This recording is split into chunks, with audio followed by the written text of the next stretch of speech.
Okay, welcome to the Planning Board meeting, Thursday, October 9th, 2025. We'll first get started with some general business. We have no public hearings tonight, so there will all be work sessions. And we'll invite the applicants to come up here and sit here. We've been instructed that it's very difficult on the TV recordings to hear some of our audio because you have to sit close to the mic and speak clearly. So the recordings sometimes don't come out so well, so we've just been reminded. Actually, the village board has a different system, so I think their audio is better, but ours isn't. And when you do come up, if you speak into the mic, then people at home can hear as well. So first item of business tonight is to approve the September 18th draft minutes. Any comments or concerns? Can I get a motion to approve the minutes? I'll make the motion. I'll second. All in favor? Aye. Our next planning board meeting is on November 12th. That's an odd day because it's a Wednesday to make sure all the members are available. I think, Cindy, everybody's available for that meeting, right? So we're going to have all 5 available. We have going to have probably a long agenda at that meeting. And we are going to have a meeting. It's not a thing we do every year, but we keep December open because it's a holiday month.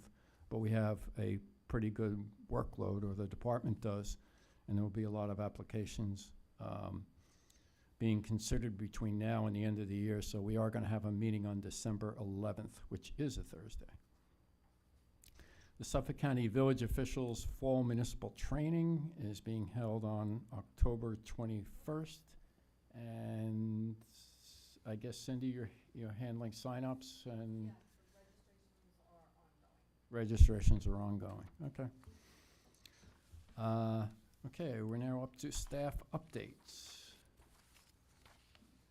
Andy?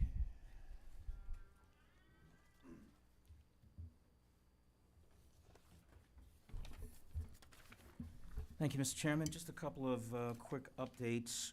We have Dan, I don't know if you have the file with you, but we have an emergency tree clearing request that we've decided to bring before the planning board. Now I can't find my notes on this. Do you have any notes on this? No. This is on 103 East Main Street. We had a request to remove 2 trees. When we did a quick review with the applicant, we learned that he had already removed 2 trees. Our code says you can remove 2 trees without a permit on your property. So he came to us with an emergency, saying that there are 2 trees on the property, that the root mass is compromised, and the trees are unstable and may come down. So we sent the building inspector out there to investigate. We did receive a letter from I'm doing this off of memory. Okay. We did receive We did receive a memorandum from a landscaper with some knowledge of trees, and he prepared testimony indicating that those trees were compromised. The root mass is not large enough to hold the tree crown. If you know, the root mass is usually as wide as the crown, the drip zone of the trees, and the roots go out to the drip zone. The root mass is severely compromised by the wall, so it does not have a large root mass, and it could blow over if it gets a sustained wind. So at this point, the trees have gotten to a point where they're tall enough to catch the wind, the root mass is small enough to be unstable, and it's up against the wall, causing issues. So the property made an inquiry to the applicant. The property owner made an inquiry to the department requesting 2 trees to come down. The department realized that he had already taken 2 trees down, so indicated that a permit would be required. I received a call from the property owner indicating that the trees were unsafe. I said, well, you'll have to provide some sort of written proof of that, which he did. We sent inspectors out to take a look. The building inspector did his review and, quote-unquote, was in favor of an emergency permit at this time. So it's unusual that we come to you because an emergency permit can be issued by the department, but we felt that these trees are at the end of East Main Street. They were quite visible. We know that there's a lot of concern about trees in the village. Trees provide shade for walkability, et cetera. So we wanted to bring it before the board just to let you know that we were going to issue this permit. We did reach out to the tree committee, and the tree committee came back and said they had no objections to the removal of the trees. So at this point, we're just doing the follow-up to an issued emergency permit, except we're doing it before we issue the permit. So if it's okay with you, we're just advising Yep. you, and we have a report that we'll provide indicating that we're issuing this emergency permit. If you have any questions, I'd be happy to answer them. Does the homeowner intend to replace the trees, or is that something in the future, or? We don't know at this time if he intends to replace the trees, but we will be talking to him tomorrow to find out, are they gonna remove the stumps, or are they gonna grind out the stumps and backfill it? Because if you just leave the stump there, it's gonna rot and it's gonna cause a problem. So we need to know a little bit more about what he's gonna do. Okay. Safety first. Yes. Yeah. What about the condition of the walls? Are they compromised? I mean, they look like pretty small. Yeah, they are roughly about 3 feet. There's a lot of ivy over Right. them. You know, the mortar and some of the joints are coming out. The trees could be pushing on the wall, but we're Probably. not able to determine that at this time. Okay. But there's a couple of pictures, I think, in our file of the trees. Right. They are covered in ivy, which is not good for a tree. Mm. And, yeah, the one in the back. Yep. So, Okay. yeah. I have Okay. no objection. So that's one of the staff updates that we have. We also have a request to renew a conditional use permit for a music studio on Mhm. Thompson. Yeah. And this would be the 5th time that this permit has been renewed over time. For the record, we did check. There have been no complaints issued on this use at this location since the last permit, and that was 3 years ago, Cindy? I think it was 3 years ago I that, think they're every three. every yeah. 3 now. Staff was there today to take a look at it, and there were conditions, you have that, right? There were conditions in your last approval. One of them indicated that there should be no signage, and the other indicated that the parking should be in proximity to the studio as indicated on the plan. So we pulled the plan, we took a look at everything, staff went to take a look at it, there have been no complaints. So we feel that when this comes up on the regular agenda, that you'd be in a position to reissue the Yeah. permit. Okay. Conditional use. And the last thing I have is tomorrow we'll be delivering a draft version of the steep slope code that we've put Ah. together. We'll be delivering that to the executive branch. They'll take a look at that, and hopefully we'll be able to bring it to you at your first available space before a meeting that you have time to hear how the code is going to work, if adopted. So that's all I have. I don't know, Dan, if you have anything else to add? Updates? And you had said that you had looked at other villages and Yes, we. other We municipalities, looked at several. about a half a dozen other villages in the county. We also looked at the Central Pine Barrens Commission, because they have good guidance on that, but not metrics or standards. So we looked at other codes. We felt that the village of Northport, while they had a very complicated and extreme code, we felt it was a good base to start with. So we've been using the Northport code as our model, and we've tailored it for the village. And I would say a good third of the Northport code still sitting on the floor because it wasn't applicable to our village, but they had a very comprehensive code. So if there was an issue, it was in there, and we took a look at it.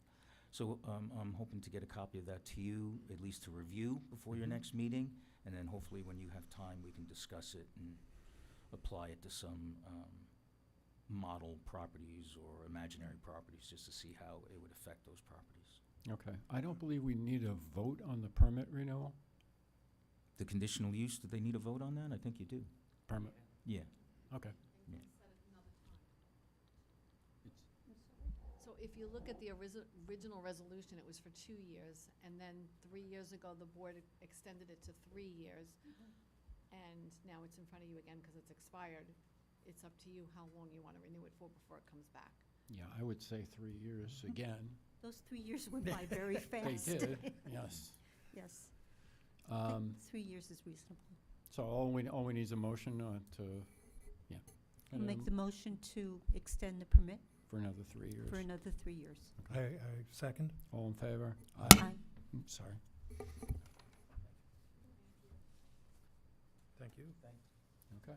Thanks, guys. Okay, now we'll move into the regular work session. First item is 3 Deerfield Court. Hey,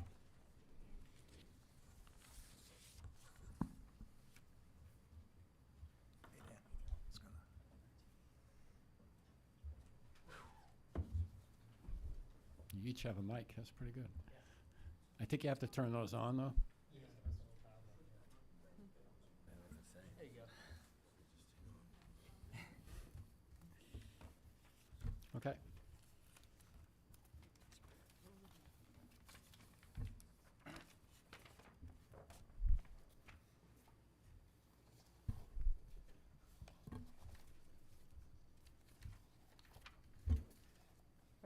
Good to go? All right. All right, well, good evening, guys. So, yeah, this is the first application for 3 Deerfield Court. This is actually a follow-up to an emergency building permit that was issued back in 2024 for the failure and replacement of several retaining walls at the rear of the property. It also included the removal of the previous pool that used to be, an associated decking area, and the construction of a pickleball court. Though that, outside the emergency building permit scope, that was also associated with the projects and the development on site.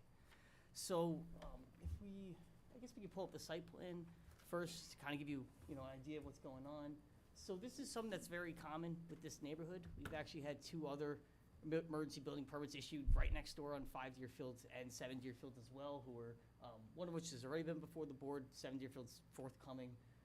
You can see the first retaining wall is directly north of the residence. It's about 4 feet 8 inches tall. The old retaining wall is shown on the plans. That was a little further north than this. The size of the wall has been a little reduced in terms of the overall length of it. The height, though, I believe might be similar. More than 4 feet. It's higher than that. That was the issue. It's Now it's higher than the. yeah, now it's Oh, it's not loud. Okay. Oh. Oh, yeah, he's got to talk in the. I'm the owner, Oh. Craig. So Craig Littman. The wall is now in order to retain the house. Because all of these walls are literally like my 2 neighbors have both fallen, and mine have fallen too. Yeah. Just I guess the way they were built a long time ago. Now they're built with drainage like this. But the wall is higher to retain the house. So basically, it was the necessary height to retain the house. It's closer, it's closer to the house, right? Oh no, same. It's further away? Maybe slightly, maybe a foot further, but it's right about the same as it was Okay. the house. Almost exactly the same spot. Okay. kind of Right. thing.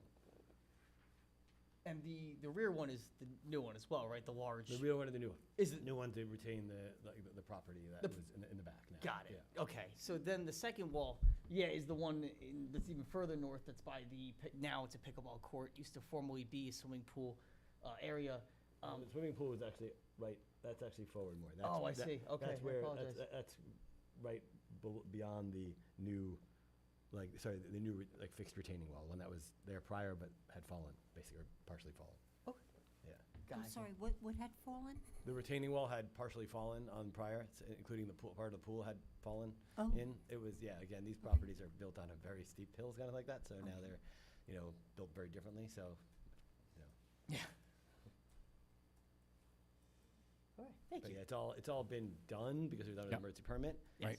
And we had, Jim, the inspector there, almost on a nearly daily basis. Mhm. He was there literally every other day, I think, and approved of everything as we did it. We did it with all kinds of what we thought were appropriate permits, as well as engineers approving everything that we did.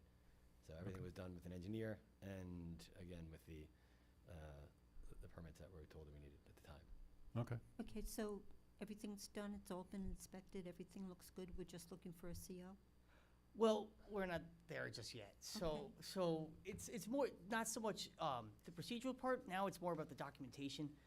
So the comments that staff mostly have, first beginning obviously with secra, given the height of both the walls exceed the 6.5 feet on a single slope, it is a type 1 action.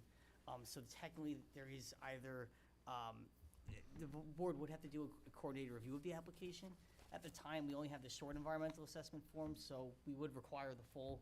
So what does that mean? I don't know what that means. No, it's okay, yeah. I was a little confused because I know we did everything getting approvals, and so I was surprised that there was a bunch more stuff to do, and I just don't know what that is now after Yeah. the fact. So So the way this is that for emergency building permits throughout the village, when they've been issued, they're issued because of emergency situations. if this project was to go through the normal process, this all would have been first. It Okay. it all would have been the planning board process because of the height of the walls, because of the steep slopes on the property. Okay. Technically, this all would have been first, but because it was an emergency situation, to give the benefit to you guys so you could begin the work, prepare it, we allowed you to go ahead with the work first, and now this is almost a retroactive cleanup of what should have occurred originally. Okay. So it's a little But simplified. that's what Jim is there for, to make sure that it's done right too, right? That's why he, Of course, well, yeah, the building inspector goes out there as well, makes his comments and his documents everything. yeah. But some of it we also do need to require as part of just the paper trail Yeah. we're missing, so But that's everything, some. but if there was a problem with it, he would have mentioned it during, right? Not like, I'm just finding out, because I want to find out later on that. There's no problem with the work. He's my. Yeah, it's not the work, yeah. it's- The issue now is filing the paperwork. Right, okay. Yeah, that's- Paper, okay. I'm just fine, I don't, never done work on my house like that, so I don't know. Yeah, no, This it's is all okay, new- yeah. All new to me. So outside of resurveying the property, Yes, what is the environmental Yeah, piece that's what I'm that's saying. missing? for resurveying, so we just, There was something on the letter about environmental. yes, yeah, so there is the secret part. So secret, the way that works is, right, under New York State code, it's basically a way to protect, consider, they use a general term environment, but it's anything you can think of, like drainage, grading on a site, basically to ensure that your property's not adversely affected, but also the neighboring properties aren't adversely affected. So the first form we mentioned, that the full environmental assessment form, it basically asks a bunch of questions about the development, about the nature of the project, the potential impacts it could have on neighboring properties, such as grading, drainage, all that kind of stuff. Okay. And once that's done, because the scale of the walls in our village code, it constitutes a type 1 action, which means that the planning board would have to refer the application to all the potentially involved or interested agencies. Yeah. So it could be like the zoning board, board of trustees might, be interested agencies. It's a 30-day process, but that can't begin until that form is submitted. So would it be beneficial for Greg, when he gets it resurveyed, to do a topographical survey? Yes. Okay. That is one of the things, yeah, we are requesting, so, So that's when it's that's what I basically need to get right now. It's a Yes. topographical survey. That's the next step. yes. Okay. Yeah, the next step, I guess, before the board, so, the next step would be to get a topographical survey. The thing is, because the plans already showed it on here, you have both the existing, what was previously the site topography and what was the proposed at the time. Yep. We just need the as-built survey to confirm it now, so Okay. that the Okay. walls are in the right location, that the topography matches what was approved on the plans. Okay. We also do need those to show the setbacks to the walls, to make sure they are at least 5 feet off the property lines Yeah. for the village code. Yeah. Okay, that would be part of like the survey too. They would, like, Yes. I want to know what. Yeah, that would yes. all be on the Do I have to survey. tell them anything particular, just say topographical? Yeah, with say topographical setbacks? survey with the setbacks, showing Okay. what's on the property, and that's all they should need for, at least, that's what we've mentioned, as part of this, Okay. for the board tonight. So, that's kind of the first part. There is one other aspect of this, and it has to do with the engineer. I know, it's a lot of stuff, but, we're also gonna give you a letter summarizing all the comments Yes. if the board agrees with Okay. everything. So, the other part of it has to do with, the engineering and the drainage structures. Yep. So typically when these applications come in, and this is a decision point for the board, we do request to have the drainage calculations shown on the site, basically showing how drainage is being managed on the property, because under our village code, all stormwater runoff has to be contained within your property. Yeah. So usually that's done by an engineer. There's something called Yeah. drainage area calculations to certify that's, Now, I know, this particular address, so his address to the west and his address to the east, and then his secondary address to the east, they're all the backyards in a historical geography of that area. Right. There is a Drain natural onto each other. drainage that ran through all the properties. Right. In fact, they have a bridge that goes over supposedly a water thing that they had that since I Yeah. moved into this house 15 years ago. That goes over, you can see a drainage pathway coming from our property, which is what it's always been. In fact, I think if anything, there's less water going there now, but it's not expected to be less than ever it was in the past, is it? Like, if suddenly with a change, everything, because it's, I mean, literally, my neighbors have pipes going onto my property, and like, No, he So- doesn't have- so- He doesn't have pipes going onto the. I have no next pipes going Yeah, onto their property, yeah. but I know that there's a natural drainage pathway, because you can literally see the flow, they have a bridge for it on their property, which has always been there since the day I moved in. yeah. Is that supposed to have changed? We're supposed to have So, well, that's the thing, is technically this project has to prove it didn't make it worse. Right. Right, okay, so that's the that's all first, that's all I'm asking. that is the first Make it aspect of worse. it. technically, the way the village code reads is that, it's based on the code, is that all has to be maintained with this site. So as much as possible, I believe, is it 2-inch, Director Freeling? 3-inch rainfall is what the system has to be able to design to maintain. So Okay. with the retaining walls, with the areas that have been regraded, you have to show that at least from a Yeah. 3-inch rainfall, it can be managed on the property. Okay. So that would, that does bring the concern, right? Because one of the things we bring up the staff report is the natural I mean, literally, topography. like, the house Yeah. above me is above me, and then they're down here, and then it's down here, and then And it their keeps house, going. their house Yeah, drains to the next house. Like, so I mean, like, Yeah. nothing stays on any of those properties. The new grading is now full grass. So where it used to be a continued slope where Yeah, water was it's just much traveling. less drainage Okay. than it Now it's was. probably draining his neighbor's off-run, but he's probably percolating that water. It's not moving forward because Yeah, it's I got definitely grass have cover. It's a lot Yeah. less drainage coming from my So it property should now. be- Right. Okay. It should have If improved. anything, it should be less, Yeah. but I don't think I think it's nearly impossible to be none, because I'd have to cover the last, unless my neighbors No, cover theirs, I have to Yeah. have everyone above me start to, I can't cover everyone's drainage, Yeah. right? That's not to be, No. okay. No. Yeah, Because no, I'd no. have to get their drainage, and then the ones above that, whatever, like them, so, because of, But in short, I think we improved the situation. it's certainly improved than it was. I would Okay. say. Well, right now, looking at the site plan, it looks like everything from the north drains down, and eventually it'll lead towards that retaining wall behind the house. Yeah. So at that point, that would be good to know that whatever you have, I mean, is there any type of drainage back there, or is it There's just? there's all drains in all the retaining wall. Correct, and but all the retaining walls, stone drains, they all lead to a stone, all stone. Like a pits. French drain or whatever, yeah. Yeah. So I guess if you can show that Yeah. it carries that, nobody's looking for you to take the neighborhood's drainage. Yeah, It's just- I'll cover You everyone's just want to know drainage. that what you've done covers what you have. Okay, you know, that's okay, yeah, it's beyond that- definitely less than it was, but I want to Right. try. We're gonna get hold of Lou, Yeah. the engineer, and we'll put everything in. Yeah, and he'll be able to help you out with the secra Yeah. and the rest of it too. So. Yeah, it's, Okay. All right, so that's, okay. So those are the two things, the two aspects of it, right? yeah, that's major stuff. Okay. I mentioned in the staff report as well, is just typical stuff that's normally on the building permit side, right?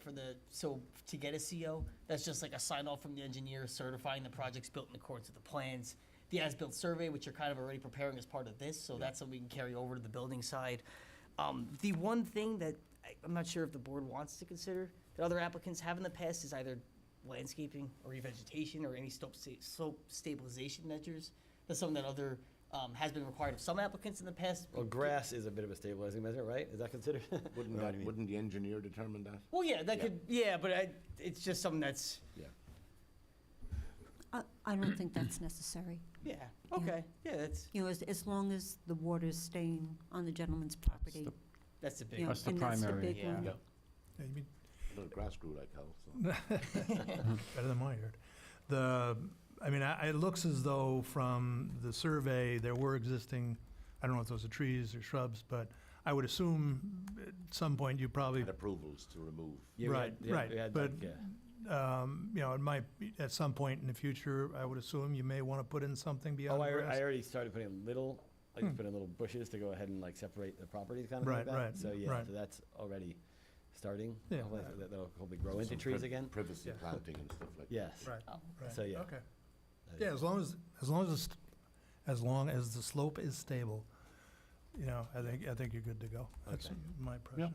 That's fine. Great. Yeah, so we have to go through the secret process, as Dan said, and the first thing we do is assume lead agency, correct? yes. Because I can't imagine you're going to get very many comments from the other agencies. They're all going to say it's a matter of local determination, Yeah. if not everyone, if not all of them, almost every one of them. They may have some questions, but, this is a private property. I don't know that, there would be any other comments. Is there anything else you need to cover in that? Just summarize? just- They'll get a copy of that? They'll correct? get a Yeah. copy of the staff I have it. report, and we'll have a post-meeting memo summarizing all your comments tonight. Okay. The last thing was potential referral to the CAC if you wanted. I know you've done that with other projects, but that could happen right after this meeting. That's another committee that's, Okay, but on the, I don't know, it's already built, Right. yeah. built under an emergency situation. done with the Right. vector there each time. Like, And it he was was- there literally I'm just every day. covering the, You can you ask him know, literally like he was there Cover all every the day. bases. Exactly, I just, Right. yeah. Yeah.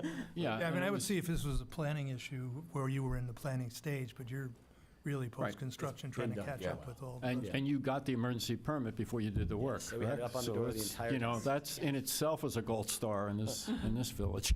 Yes, done, done Sorry. ahead of time, and I think everything done according to what we were told, with an engineer there, and again, Lou was there, So I sorry, think- Jim was there constantly. If I might, the most critical aspect of this application is the drainage. Now, we do want to see the drainage calculations. Yep. Yeah. We want to try and minimize as much as possible, either through additional French drains or additional landscaping, any bleeding of water off Yeah. the property.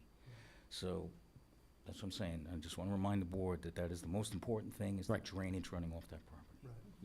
So And we it's- need to it's- see It's that. ironic you should mention that, because I believe in the village here, you had a 100-year storm after the project was built, Mhm.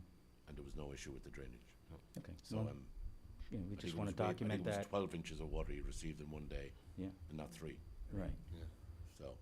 I'm sure everybody's property bled on that Right. storm. We're Yeah, well, I talking mean, about the again, average 3-inch rainfall. We want to make sure that there's no. bleeding. The only thing I can't handle is everyone's drainage, because if I take over the neighbors, but my drainage definitely, I mean, I'm not worried about them finding it less than it was.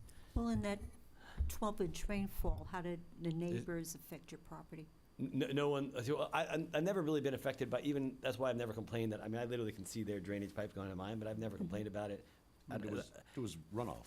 There's obviously. always gonna be something, Oh, but it yeah. always just keeps running, I mean, Not- all of it not runs down, damage. doesn't stay on my neighbor's property, doesn't stay on my property, it doesn't stay in their property, then it goes to, there's a big sump, like, kind of thing that Oh, it ultimately goes does to. end up in a sump? It, Yeah. it keeps going, it all just keeps going down to like the sumps, Okay. at the end. So it never ends up, it ends up, the street ends up being past that sump in the end. From the So- department's perspective, though, all that water that goes down should not cause any damage to Mhm. additional properties. Right. So we And there is nothing no- like that. following the path of that water Yeah. Yes. through your property, to your property, making sure that since you're before us, any of that drainage that comes off your property is not affecting adjacent properties. Of course, but then also, I guess the question is if, I guess, for example, there was a problem with the amount of drainage and it was coming from my neighbors, and I have to have them probably mitigate that first too, before, because I'm gonna take care of their drainage then. So, One lot at a time. Yeah. One lot at a well, I'm time. just saying, because I mean, because if, The calculations will be done for your. from my Right. property, okay, that's what I'm asking. Calculations Yeah, done for the- your property. If Yeah. there's off-site drainage coming onto your property, we should note that. Okay. But Yeah. the requirement is any water that hits your property has to stay on your property. If Okay. there's water transferring over your property, then you should document that. But we I need mean, to I've make never sure. seen it, it never affected me, it's all fine, I just, and I don't, and I've Our never record complained about it. indicates that there's a lot of bleeding of water off of all the adjacent properties, including your property. So we Yes. want to make sure as your property's before this board, that we treat the drainage and it Yep. doesn't affect adjacent properties as I best as we can understand. do that. I get it. Okay. We'll get that done. Just wanna- So basically that environmental thing and then the drainage thing. so Yeah, that- and the survey. The And- survey is ye- part of that environmental thing, right? The first thing? Yeah, yeah, exactly. Okay.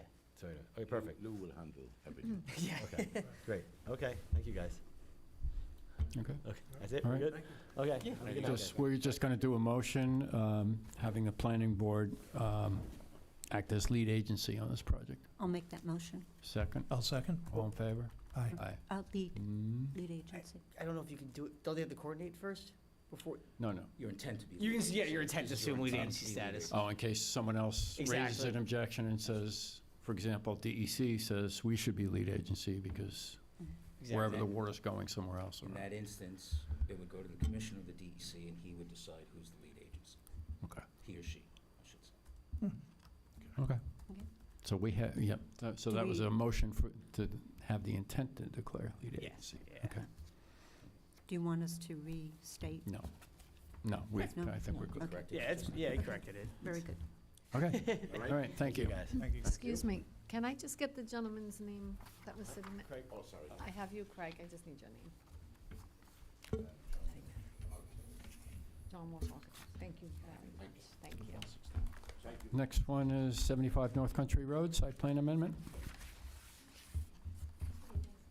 Hi. Nice to see you again. Hi, thank you. I don't know if you read. Card.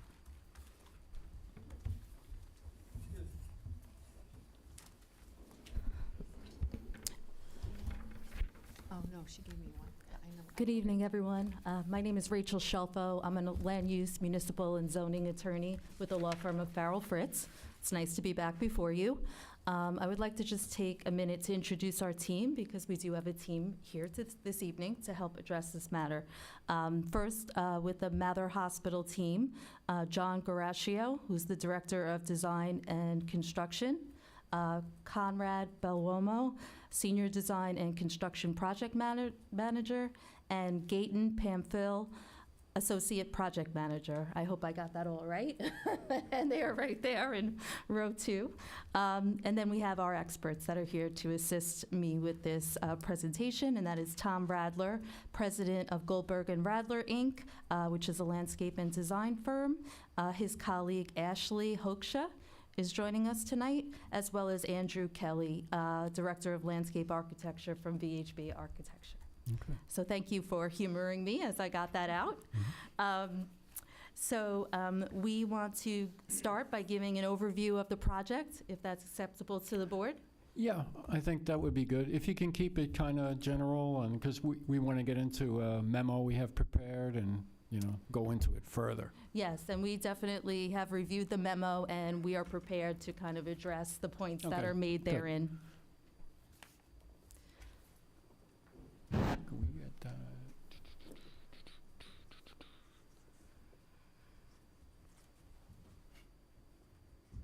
Okay. Jules, is it the best way to set that up on that wall so that we can pick it up with a camera? Yeah, I could zoom in. Oh, you can? Okay, that would be good. Should we turn it a little? Turn it toward you a little? I'll tell you when to stop. I'm a little bit more. Okay, good. Start out, this is the interior courtyard. Oh, you're going to need a mic, I'm sorry. Can you possibly go on the opposite side of that? You can move that chair out of there. Now I'm left-handed, so it's an issue. All right. Wait. You could take that seat over there if you want that. I'm going to go here.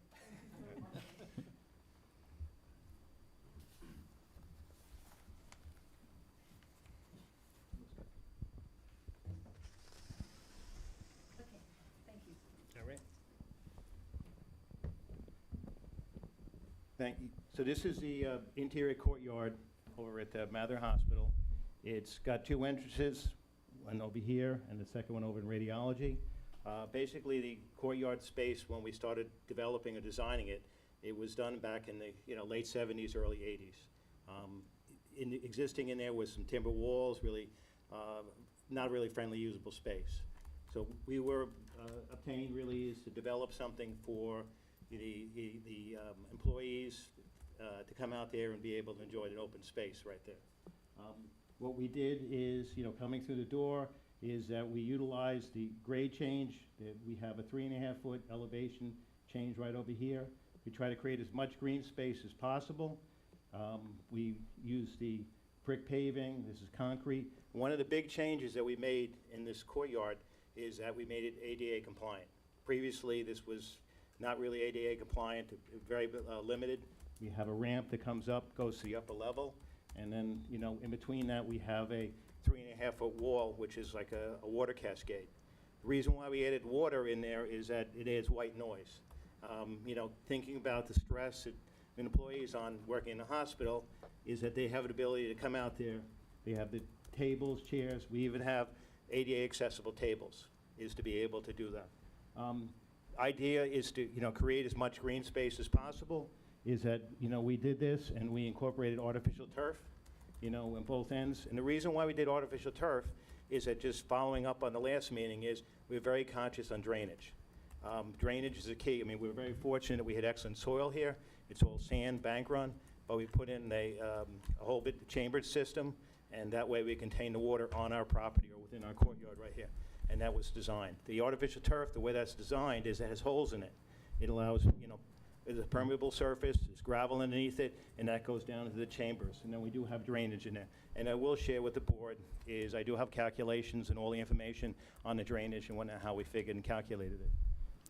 Just before you continue, the main entrance, where's the main part of the building and where's the main entrance, just so we're, This is all the part right here. When you come in the main entrance, right here, you come in, this is all glass, that's right here. okay, And there's an opening over here, okay. and there's radiology, there's another opening over there. Those are two existing points, but Okay. all of this is glass. And when I show the renderings I did, you have a better idea about the entrances and those things right Right. there. The, area that we try to do is that create a space that has ample seating and be able to flow through. As I said, big thing was ADA, but be able to do that. This is a seat wall that goes up here, and then this is, another seat wall over here. And we call that area over there is a meditation area. And, I know that one of the comments, that was brought up by the staff is about a meditation area. It's really, in all honesty, it was a nice way to say a memorial area. Because what we did in there is that, you actually want to have some of those bricks, is that we had bricks engraved, and then they can go in there, and it's a quiet reflection area. And, trying to, again, you think about the functions of a hospital, and to be able to do that. And that's just a sample of what we did. And the auxiliary at Mather really pushed out a lot of the bricks, and we do have them all engraved in this area. So it's a very quiet area, and then you can send, then with the ramp, the circulation comes up the up area. This up top, right here, is another seat wall, and these are tables up here. And one of the things which is interesting is that if you think about the history of Mather Hospital, about what John Mather was and shipbuilding and things like that, is that what we created right here in this upper level, we have a glass railing. And that, when I try to mimic, is here on the bow of a ship, looking out and looking at all the glass in that area right there. Again, following with some of the things that he tried to do.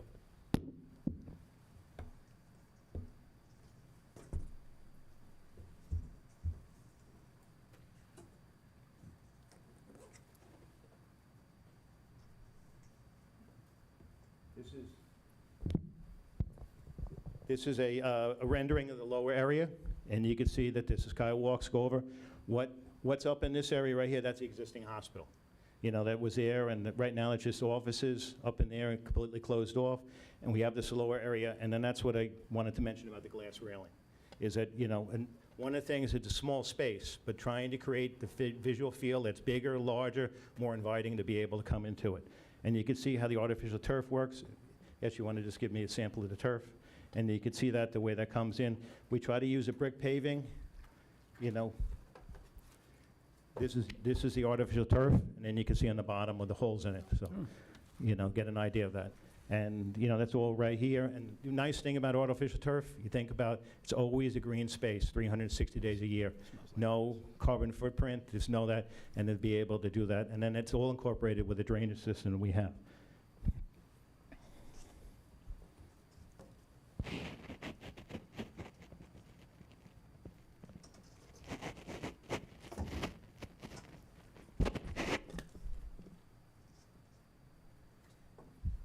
That's the, again, you can see the tables and chairs, handicap accessible table. This is the water cascade that's there. One of the things that we also incorporated, and then one of the things that the minutes and the staff did about lighting, which I'm prepared to present the lighting plan and all the information that we followed along with what your lighting requirements are. But in the wall right here is what we did in the cap. We made a groove in it, and we put a lighting tape in it, and that has the ability, it's a color-changing light. So that if you think about all the things that happen in a hospital, all the events, the different colors, they have the ability to change it to pink and blue and follow those events, which they promote basically on for good health. That's all right there, that's incorporated with that. Our lighting that we handle that is all safety and traverse lighting. It's nothing, to be able to do that. We took in, because we're well aware of the ordinance that you have. We have shields on it, eliminate light pollution. And one of the things you could see is this, and there's patient windows up above. The hospital was very conscious of one of the things when I laid out the lighting, making sure that it wouldn't affect them and their quality of health and up above right there. So that's one of the things that we did.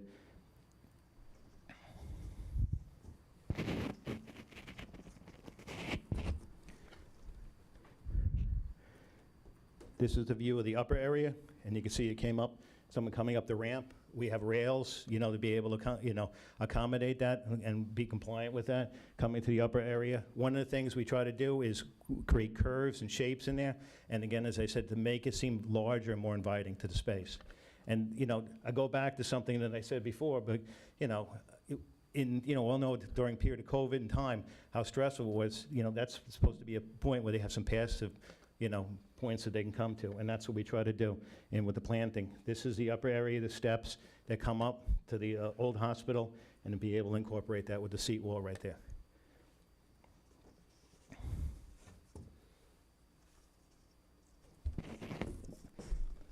This is a rendering to show you some of the lighting schemes that we did, and you can see how this is shielded down. And to be able to do that, these are, again, all patient rooms, and be able to do that, and everything's, lit to be down. Even on the ramps, we used a bollard right there, which has a shield in the back. So everything's directed for safety traverse lighting, not affected that it, light pollution up on the sides of the building, to be able to do that right there.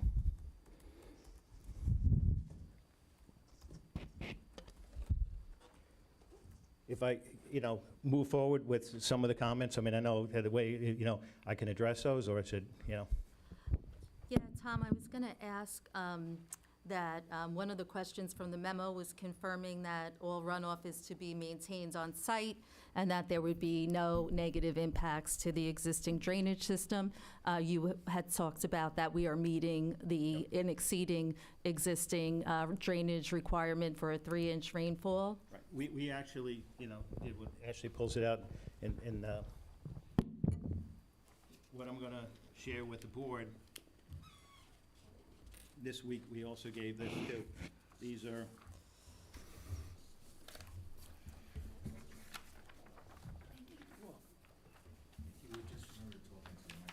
okay.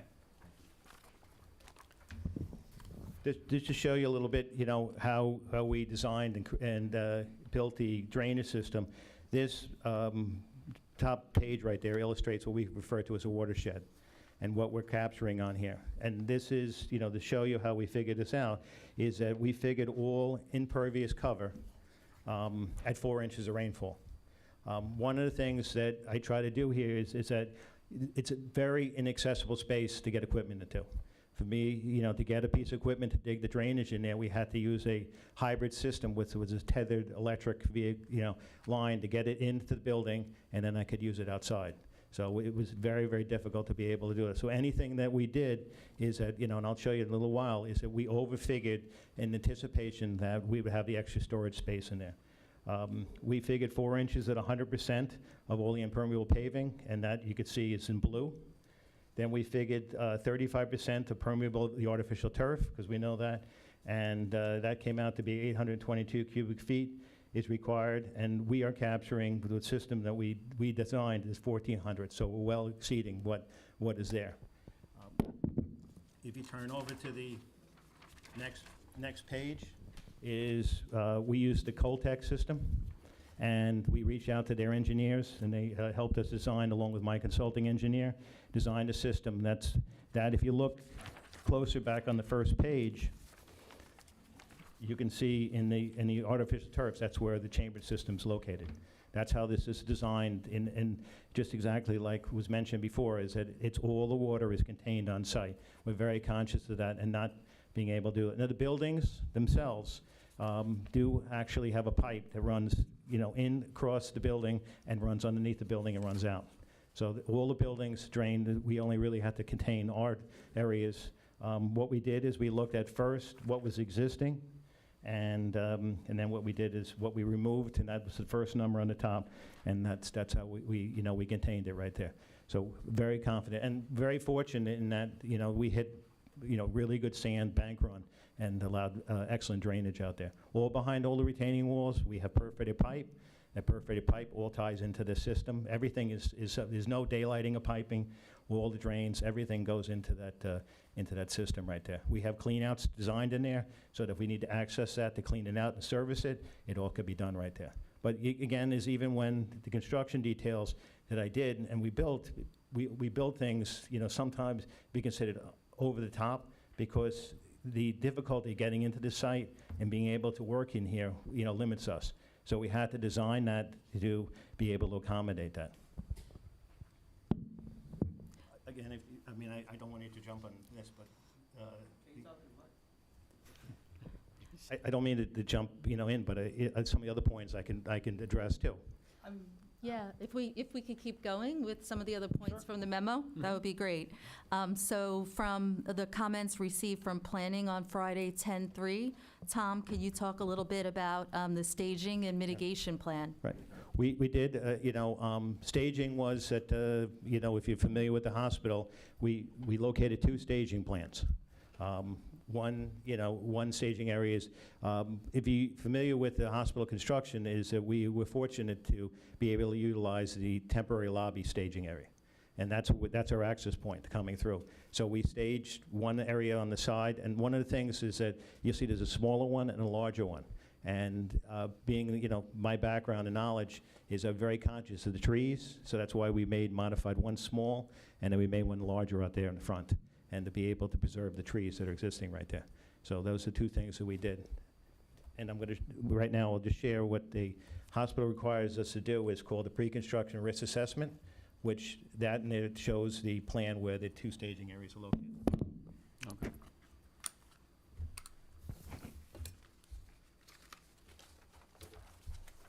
This is,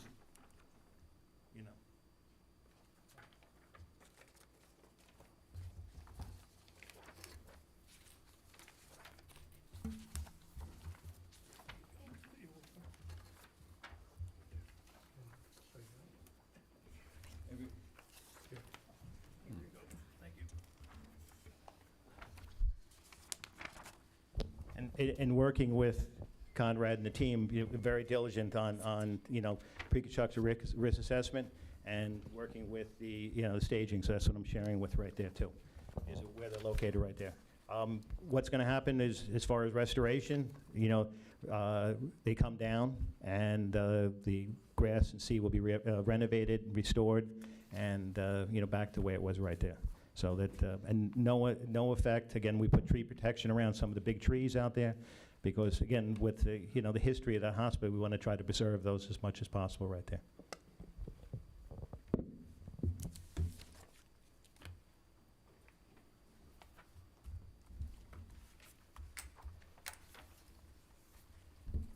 The other question was about the safe work plan, or how we're egressing everything in there. Again, I mentioned that North Wales team was very conscious of that. We spent a lot of time working at how we're going to come into the building, covering the floors, how we're going to do that right there. I'm also going to share with you, how that was all done right there.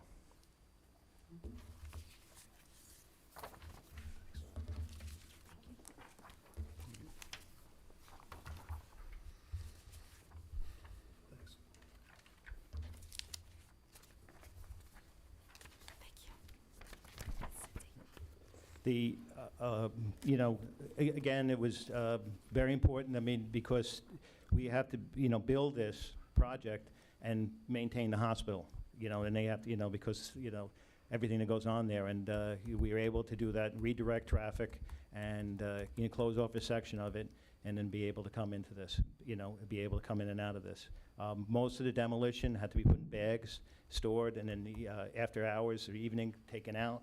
These are all things that we did right there and are taken off-site. And, they were very conscious of making sure that everything was contained, even, all storage area of all materials all contained behind that, and everything on those storage areas are completely screened out. If you visited the site, that you can't see anything inside there, and they were very conscious of that, making sure that that was done that way. So one of the comments from the memo was confirming that there would be no outside community coming into the courtyard, that this was for internal users of the hospital only. And it was sort of acknowledged in the beginning of the memo, but then later asked that we confirm that. So we are confirming that that is the case. And then also for Tom, the area with respect to the plantings, right? That basically that this was an expertly designed project, and the comment about potential referral to another agency. Right. It's an excellent point. I mean, planting, I heard the last presentation, planting is the key. What's very unique about this space is that it's a microclimate, and we had to be very conscious of that, working in there, days, the wind and the temperature would be very, very cold. Being in there in the wintertime, we were measuring the areas up, it was brutally cold. So in selecting plants, we have to be conscious of that. The second thing is that, selecting plants, because everybody has that term invasive species, nothing in there is that of an invasive species. Everything is there to sustain and maintain. The second thing is that, with the hospital and the municipality like that, is it trying to keep it so maintenance is minimal. Trying to put plants in check that we can maintain it and keep it in check right there. There is, I said, besides the paving and the shapes, we do have plantings that, have form and function. We have trees which are very narrow.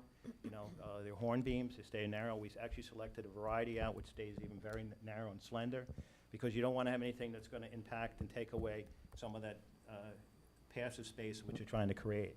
So we have those. The other thing is in maintaining those shapes, it naturally maintains that. And what we try to do by selecting that tree is picking up the columns of the old hospital and carrying it forward. So that if you remember from my picture, that it's all glass in front. So anybody walks down that hall, that walks down going to the different direction, all glass. So they have a view that way, and then from the skywalks they look down, and then from the upper patient's room, all look down into this space right there. So we used, again, as mass plantings. For the utilities, we used called green screens. Green screens are a panel which is open mesh on it, and we have vines growing on it. And the reason why we didn't fully enclose it, because again, it makes the space seem smaller. We use different textures of gravel and color, to be able to do that around all those utility areas, because it's very important to maintain function in a hospital. And they were very on the air intakes. All those things have gravel to eliminate dust and dirt going in there, and those are all important things right there. So that's some of the things that we did right there. That's great. Okay. Do you want Well, keep going, or do Yeah, you want to I- ask some questions? we're going to have some questions Yeah, at the of end, but why course. don't you keep going? All right. I mean, if you Back guys on. have more to, I'll jump in as soon as you guys are ready, but I don't mind. I just, I personally wanted to just address very quickly the ARC and that comment. So I had the opportunity today to pull that code and look at what their jurisdiction is. And in the legislative intent section, the ARC is, for the purpose of promoting health, safety, and general welfare of the community, conserving and enhancing the appearance of the village, right? Maintain the appearance and architectural tone of the neighborhoods, make sure that what's proposed is in good appearance, harmony with surrounding structures, not offensive to visual sensibilities, excuse me. A little bit further down, the criteria is whether something is visually offensive or inappropriate by reason of poor quality or exterior design. Again, it's all about the adverse appearance, aesthetics, and how this interacts with other properties and communities nearby, right? You guys have the same language a lot of other municipalities have regarding striking, offensive, dissimilarity, visual discord, inappropriateness when compared to other properties located on the same street. Looking at the facade, size of doors, windows, porticos, openings, extensions, roofs, heights, design elements. So what I want to submit is, because this is entirely an interior courtyard, right?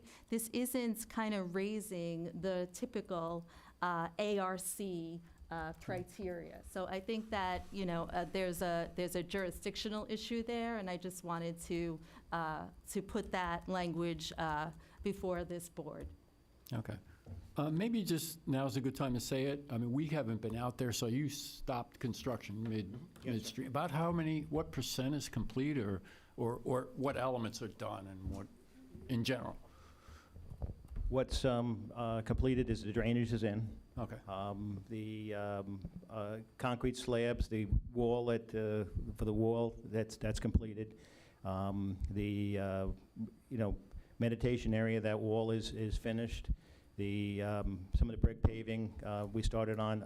The finished concrete work, like the walls and the footings for the ramp, those are in. Okay. But there's no poured concrete in there yet. I mean, really, that's the step we were up to right there is finishing the masonry and then pouring the concrete and the planting. We did the preliminary irrigation, some roughing in for lighting was done.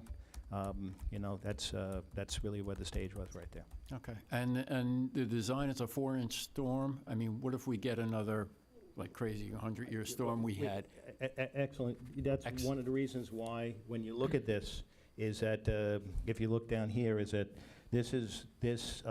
what we required to do is 822 cubic feet. I got, this is 1,400. Yeah. Okay. I really anticipated that and took that into plan because, there's no place for the water to go. I can't bleed out into somebody else's yard. Yeah. I gotta. Or into the building, Into right? the building, absolutely, Yeah. right there. Yeah. So I really did make that consideration, and working with them and with my engineer, we made, considerable things right there. And also, I can say, too, is that I'm very fortunate, the soil that I hit there, because it's all sand and gravel, because Yeah. I had to take quite a bit of soil out to be able to put the drainage in. And to do that, what we used is all motorized buggies back and forth, and we brought that out. That's how we carried it all out. And, they were very conscious of dust. We had to we had to use special mats on the ground to, collect on the feet and then be able to dust and clean up everything. So they were, again, is trying to do a project like this and have a hospital that, no interruption. Okay.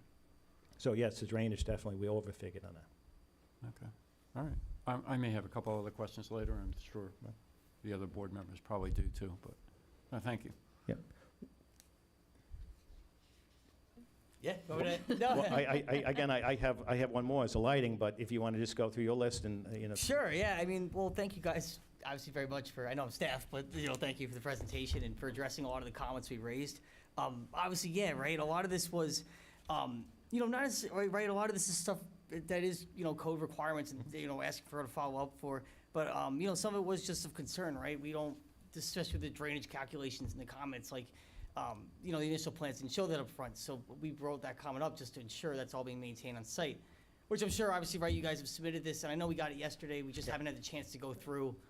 I would also say, to the board, too, was that, a lot's thrown out right here. I would, as help render your decision, because I know the ins and outs of the project. I started from the day one, the concept, the completion, I've been there all the way through the thing. In moving it forward, I'd be more than happy to meet with plans examiner or anybody like that, so that, they can understand where and what was done right here on the site, to be able to do that. That's not, because I produced all these drawings, again, with, help of, Ashley, myself, and our consulting engineer, all of those things right there and that information, and be able to share that and work with that. Sometimes that old school relationship, sitting down with somebody, going Yeah. through something might be helpful. So I would, volunteer that to be able to do that. But everything, as far as all the construction details, everything that I have, was built with the ability, when I designed it, was the ability that I could submit it for a permit. Everything from all the grading, drainage, everything, even the lighting is, familiar with the code. And I have a lighting designer that worked with us on this project and making sure that he met that. And, in speaking to him, lighting, and he said, everything was compliant. There's one fixture that we didn't meet with that, and that is I have well lights under the trees. But the reason why well lights is because you have branches and leaves up on top, and to be able to do that would protect that. But I do have lighting plans, and that was one of the things, lighting and all the fixture cuts and everything like that. So it's, something to share with that if you want. Thank you. I mean, I don't want, if you guys want to have comments, I mean, I had some stuff, we did have comments about SECR as well. We received a letter about it being a type 2 action from, I believe VHB prepared it. Yes. That was, okay. That was type 2 action about it because it was, one of them being, under one was maintenance or repair involving no substantial changes in the existing structure or facility. And the second one was replacement, rehabilitation, or reconstruction of a structure or facility in kind on the same site, including upgrades to meet building energy or fire codes.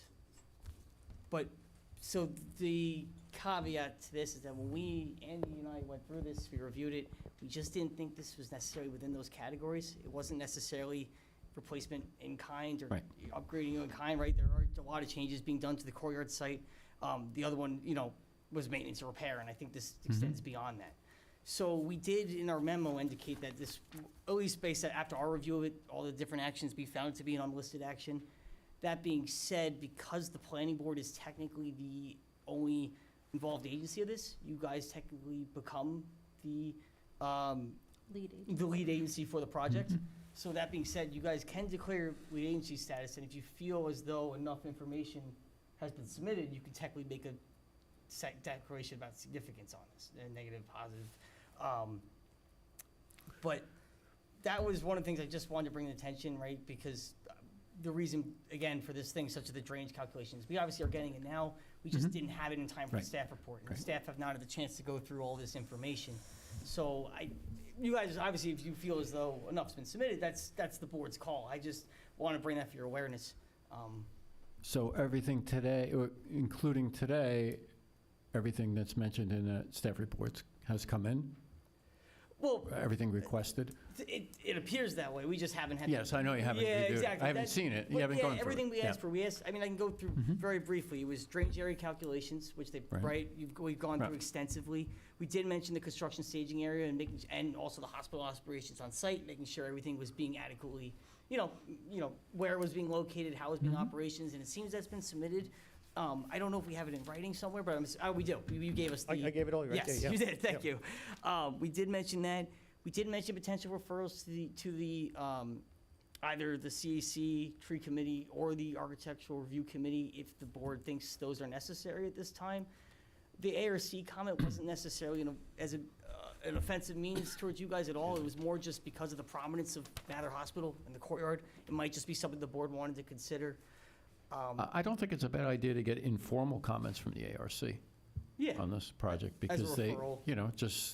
it's actually a very good committee, and they've made some good comments in the past, so I think they may see something that hasn't been done yet, or hasn't been ordered yet, and could Be- be modified. Because this is visible from inside the hospital lobby. Yes. Yes. So people can, and that's one of my questions is, this is private for the employees only, but how do the employees access it without allowing non-employees in? Well, there's two doors, and they actually, we're doing it that it would have a fob system on it. Okay. That's the way that that way, it was, security brought that up. They made sure that and they close it at a certain time. That's a good thing. Nobody can access the Unless- courtyard after? Unless they're employees or they're invited in, Okay, and yeah. that's, you had shown lights up on one of the bridges? No, there's no lights on the bridges, no. It's- Okay, there was a picture where there were lights that looked like it was up 2 stories, and I know that they're, Last page. they have hoods on them just to have the light, yes, that Yeah. upper left-hand corner? Yeah, Okay, isn't that on the bridge? No, these are not on the bridge. These are separate pole lights. Oh, I see, Yeah, no, okay. no, nothing on the bridge right there. Nothing on the And bridge. if you've been out. Try and use the microphones, Oh, please. sorry. I apologize. If you could see the upper picture there in the dark. None of the, no lights, we didn't utilize anything up on that skywalk that goes Okay, across. so my question is, at night, do those lights that are that tall dim down, or are they going to be very bright? No, an excellent point. And again, it was working with the Mather team, they were very conscious of that. And what we did on the lighting is put it on zones. So those completely could be, at a certain time at night, could be shut off completely. And then because all the other lights, it's very subdued, and it just reflects up on the walls, the water wall. And again, as you pointed out in the glass, and you'll see that, and then they could turn those off. But there is separate zones all figured for that. Okay, and did you take into consideration bird migration and, Oh, yeah, that's, so it wouldn't affect anything like that. okay. Yeah. One, That's an excellent point, then. thank you. Well, I'm saying is, most people don't think, but Well, it's sad to see dead Yeah. birds on the ground. I'm pointing, Parker, can you bring that up? The one that was up there before? The That- rendering? Yes, that's it, thank you. Okay, so going up the original steps to the Colonial Hospital Yes. portion, what is that? Is that a brick wall? What is that going, this? What happens is that because of the grades, these are steps, and a Uh-huh. brick landing, and then that meets the steps going up. Is the brick landing, did you have to take away any of the original hospital No, steps? no, Or is it it just, stayed fully intact. that was there? Yep. And then my last question is, was any of the facade of the original Colonial Hospital Absolutely not, not touched? not touched at all. Okay, thank you. Yes, no. Excuse me, just for the record, we're talking about the top part of the slide, correct? The 1920s structure. Right? I'm talking about the top part of the slide? Okay, We are talking about this right here, okay, and then these are the steps, and then these are the columns of the old hospital, right, right there. thank you. And, you know, But you can't access the top, right? That top. no, that's, Yeah, that's, what that's, I thought. Okay. there's actually doors there, but it's shut off, and those are actually offices on top. There's no, you know, there's no But- use to that, but the building itself, it still stays intact the way it is right there. Can those employees in the offices come out and utilize this? They would not be able to come out those doors. Uh-huh. They actually come out through the other areas and come across, you know, other ways of doing, but not, those doors are inoperable. So they would have to go a long way around? Around right there. If I may just, Yes. can I just jump in about Yeah. secret quick? Just, sorry, Andrew Kelly at VHB. I just wanted to jump in just to the secret point. While we do feel that it might be a type 2 action, we also respect the village's ability to determine that it might be a type 1. So we did, as part of the original application, submit a EAF. So you should have all the documentation needed to review for secret compliance. So I just wanted to make that as a note, that that was submitted under the original application. Thank you. So in other words, the board has everything they need to make a decision, even if it were considered an unlisted action, as planning is suggesting, that they have what they need to go ahead and adopt a negative declaration. Thank you so much. Just to kind of go back to the ARC for a moment, I just wanted to understand that a little bit more, being that it is an all internal employee access space. I'm kind of struggling with understanding that part of it a little bit. I think it's just a group of architects or people with architectural experience that are maybe colleagues to the architectural team you have, that might have a couple of ideas, a couple of ideas for changes, or just some comments on, in general. They're very good with their comments in the past, and they're also very prompt. So if we make a referral, they'll probably have comments back within 2 weeks, I would think. It's usually, you know, I think they call meetings whenever they need to, and they all get together and they, We meet every other Tuesday. Every other Tuesdays? every other Tuesday? Yeah, unless Okay, there's, all right, so, they can't fit it into your next meeting, they would make a yeah, special meeting. just as an advisory, you know, another set of eyes. So, so we have been, stopped for some time, and we came this evening hoping to address everything that was issued by way of planning comments last week on Friday, but also in the planning memo today, and we have made all of that submission. So is there a way that the board can move forward with respect to SECRA and perhaps issue a conditional approval subject to, review of the items that were submitted this evening, if the board could see fit to do that, so that we could perhaps move forward and have the stop work order lifted at this point? I know what you're saying, and I don't know that we've ever done that. where we If I had- may, Yeah. I'm very uncomfortable with approving anything, being that the village's team has not had the ability to review them. And, this is something that happens to us all the time. People come in at the last minute, here, we got your answers, but we don't have the time to review them. In the past, we initiated a 2-week policy, at least, if I remember right, which Before. nobody ever holds to it. I'm being very frank. I do not feel there's any way, until Dan and Andy and the team can look at this and come to us and say, hey, this makes sense. No, this doesn't make sense. And that's where I stand right now.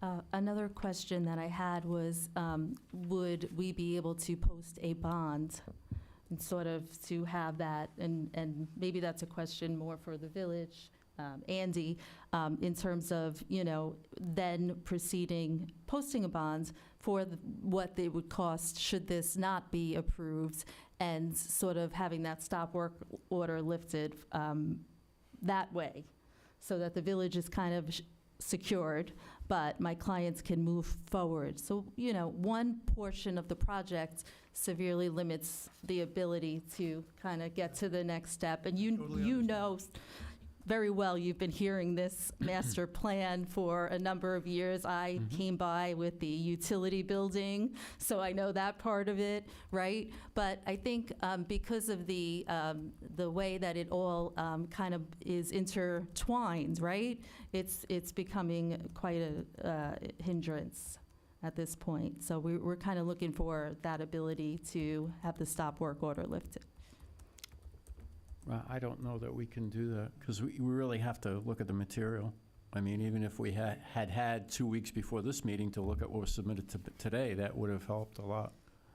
I don't know how much of a priority you can give this. I would assume it's a priority, but you do have other things. But, I mean, and there are a considerable amount of things to review there. So, Mr. Chairman, we definitely wanted to bring all the information and answer all of the questions that No, we appreciate that. that the village had. We only found out about the questions, some of the questions on Friday afternoon. And then Understand. also the memo was only, I don't know, what was it, today or yesterday? Yesterday, thank you.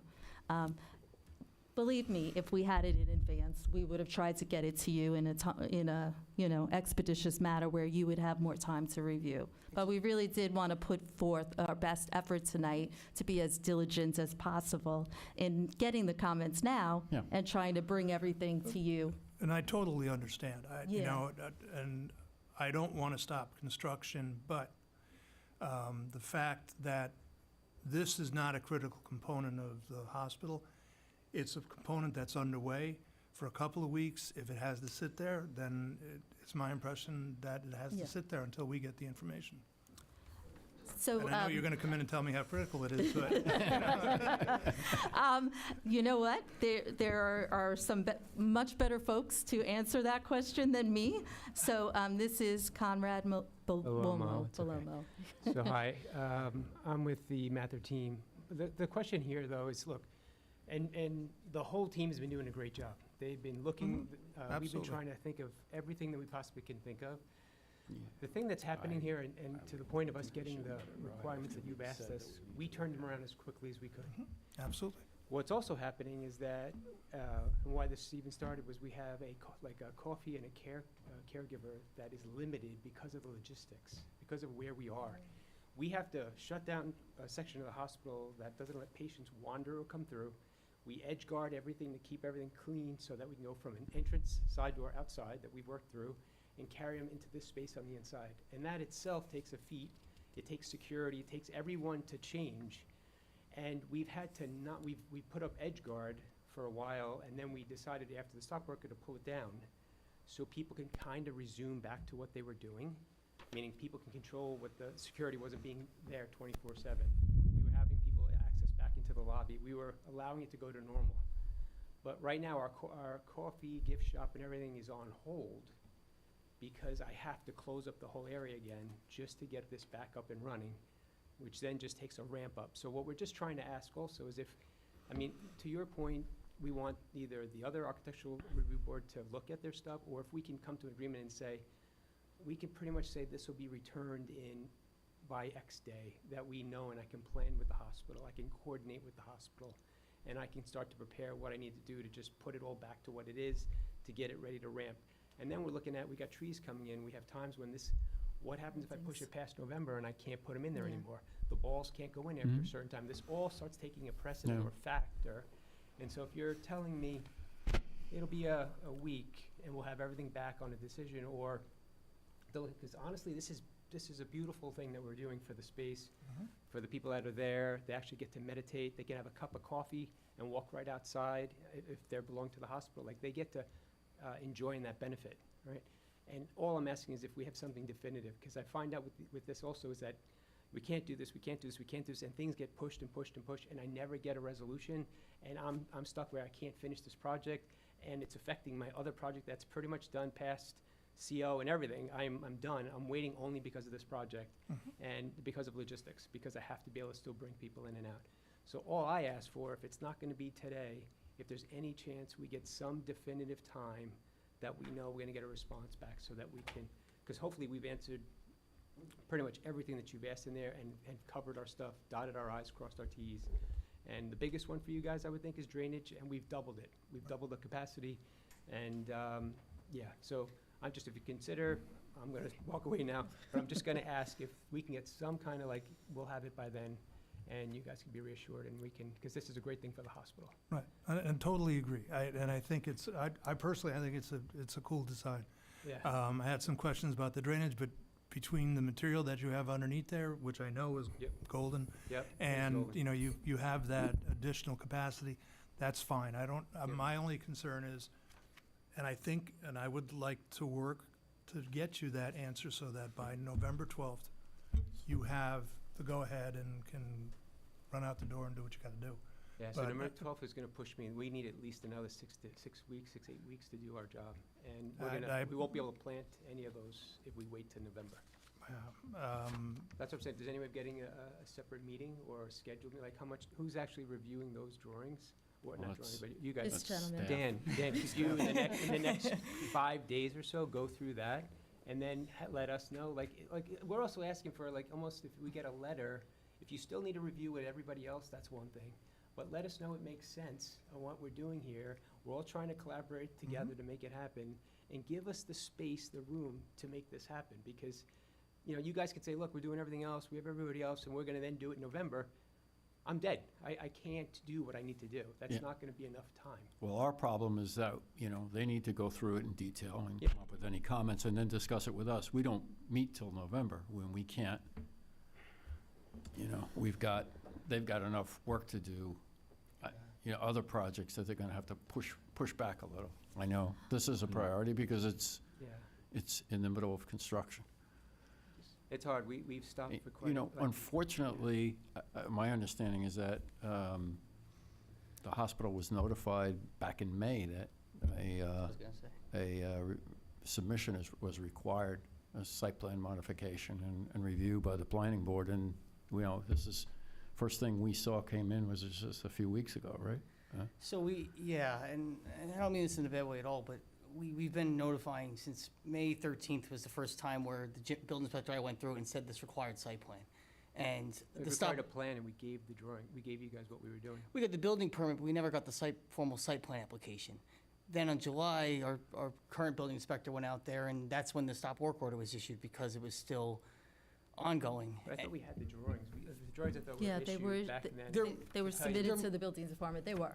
Yeah. They were Bi- submitted, but then, I guess it was later determined that it was a site plan review and not just. Exactly. In Not May- just a building department review. Exactly. I think that was a subsequent, right? Right. So Of we thought course, we- no, so no, we you guys thought had we the were- building Yeah. permit Yeah, in we May thought we 1st, and gave- I'm not at Yeah, all, the building and permit please, was I'm not May at all 1st. trying to, I just Yeah. want to defend, the staff No, a little bit. I'm not trying to. And so we got everything September 19th. We did everything to get it on this agenda because we finally got the site plan. We're like, we're gonna do our due diligence, we're gonna review the application.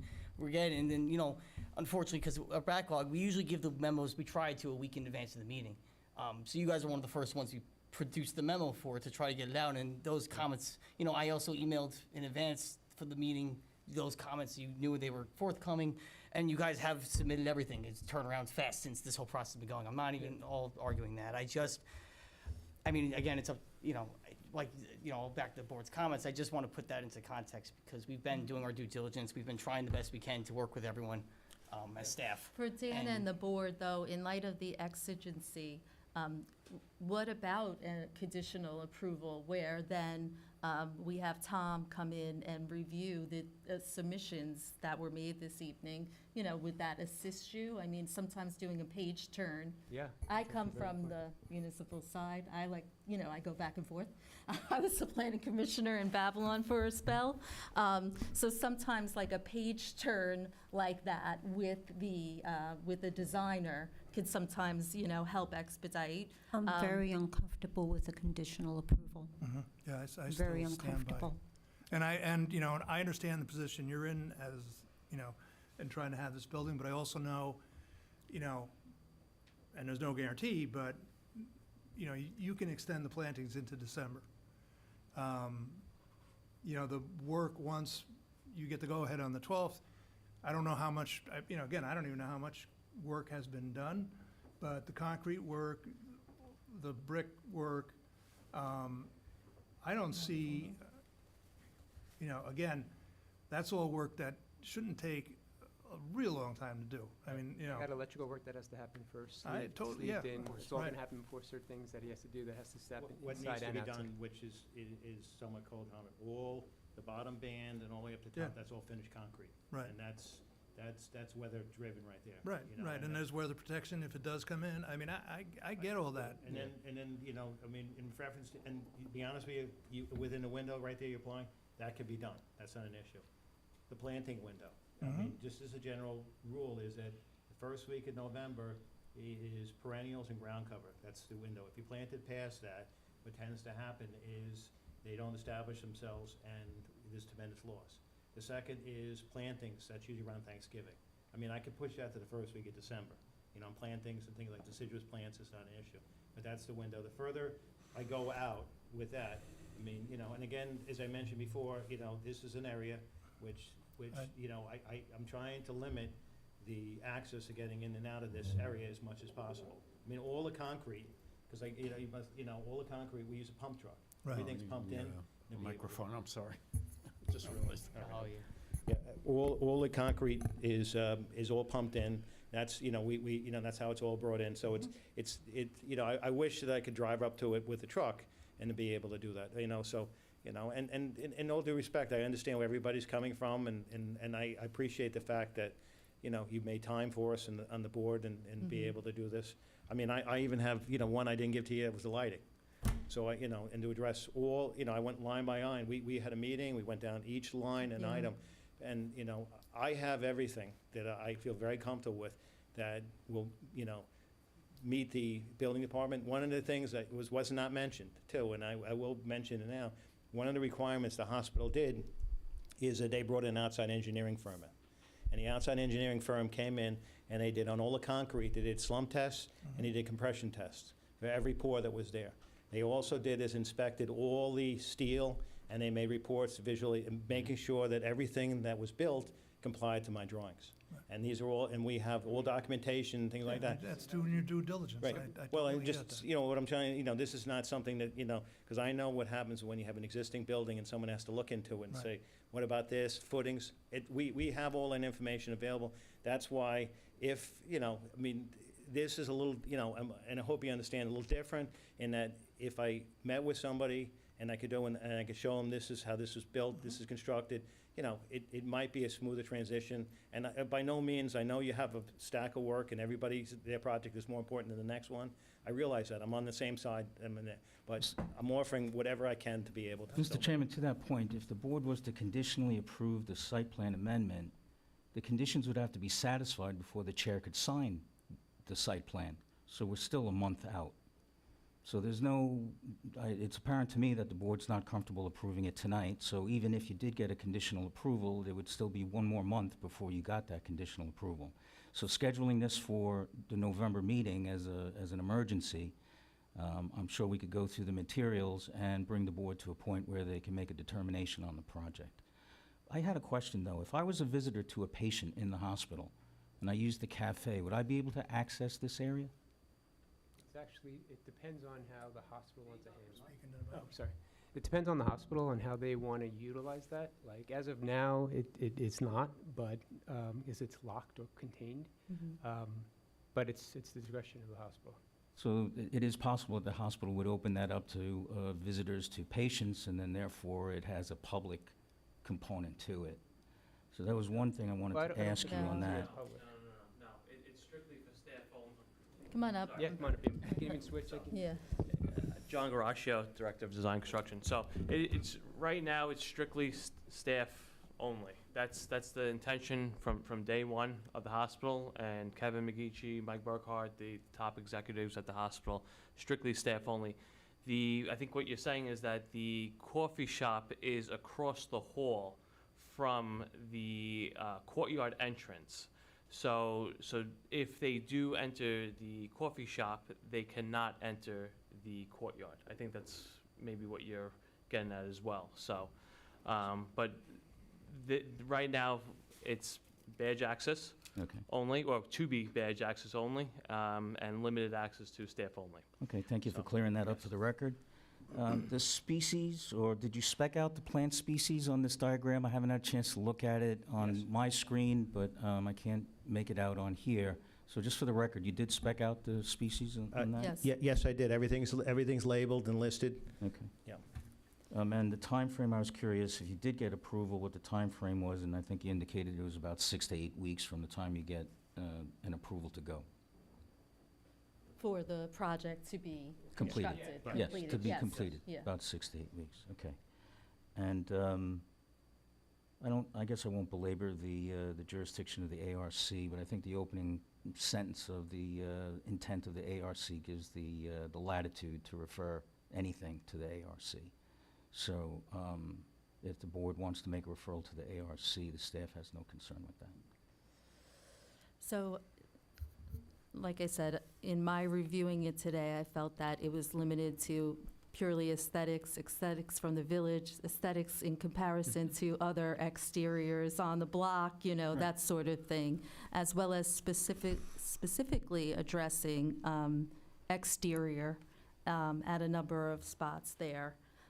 But to your point, Andy, I just had one question. So potentially, couldn't an approval be issued subject to the review of these documents taking place that then would lead to the building department?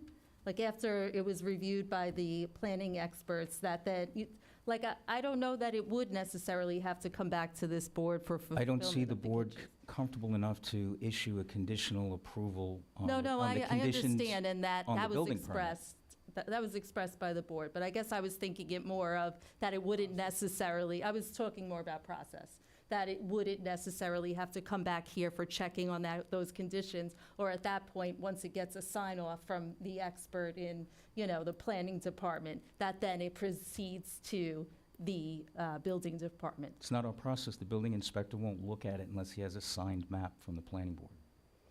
And the thing too is when those conditions are run, usually we bring them back before the board and amend the resolution. So it'll be a conditional resolution, then it'll say amended this date, the applicant submitted this document, staff found it acceptable, and then they'll accept the new resolution with all the conditions being satisfied. So, Okay, gotcha. So can I say, I'm sorry, one last thing, I'm just thinking of time schedule, I like to talk loud enough, I guess. You have to use, you want So, so just to understand the process here, you guys will in turn, Dan, you, Andrew, and everyone will be going through the documents. We'll finally come to a point where saying, I agree, or I have these questions, and you'll discuss it with them at a scheduled meeting, which is November 12th. November 12th. Yeah. Okay. And there's no way of trying to, if you guys feel like it's acceptable, everything looks like it's great, it's a go, there's no way to have a meeting that could be scheduled? Does it have to be an official, a month from here? We're just trying to get things started, just to get started. If it's closer to then, so be it, it is what it is, but is there any way What I would not suggest, losing the month? Is what I'm we're, saying. by the time they get to review what you've submitted. Yep.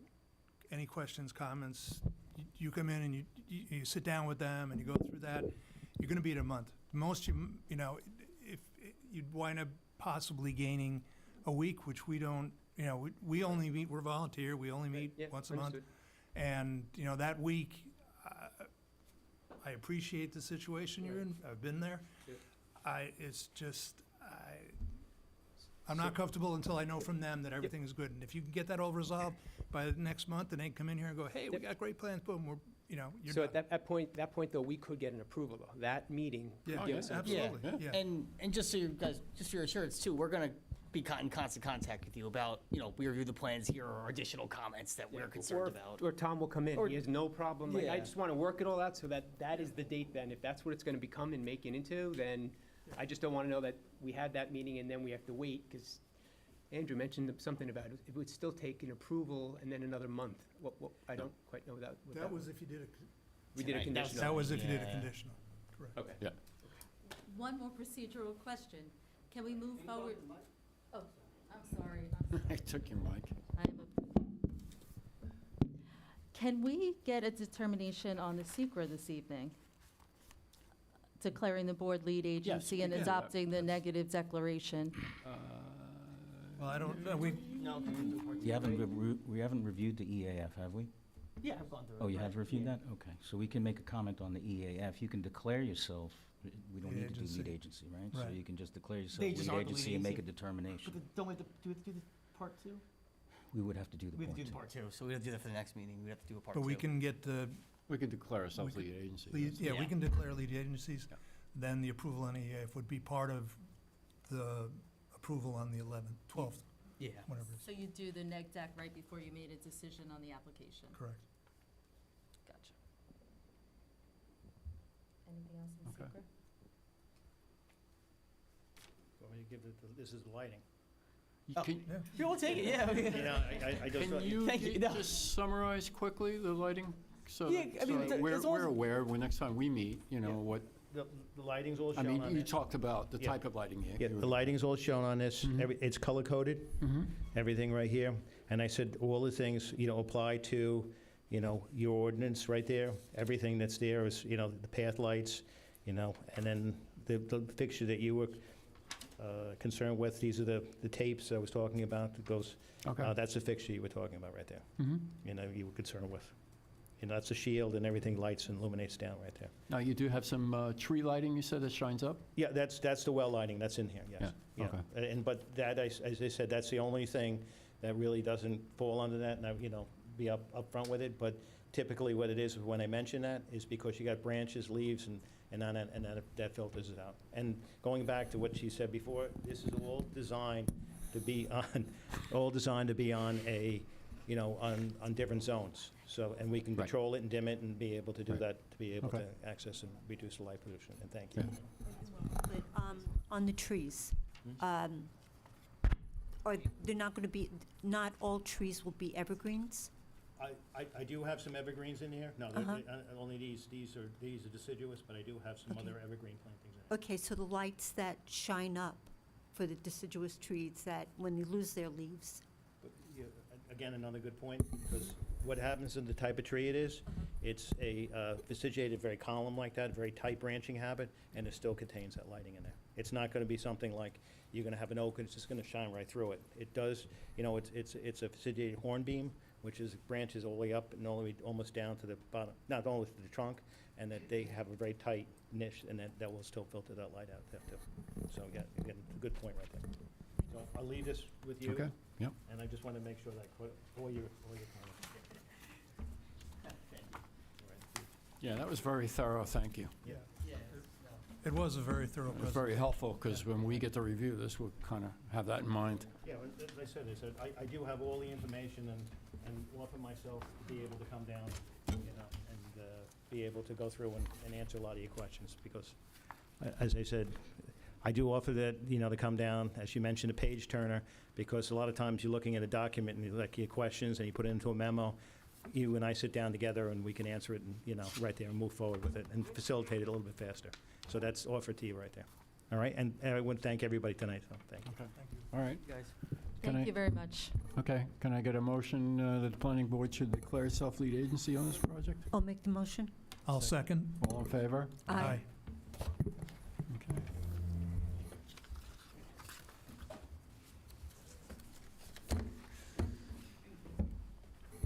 All right, next is 116 Oakland Avenue.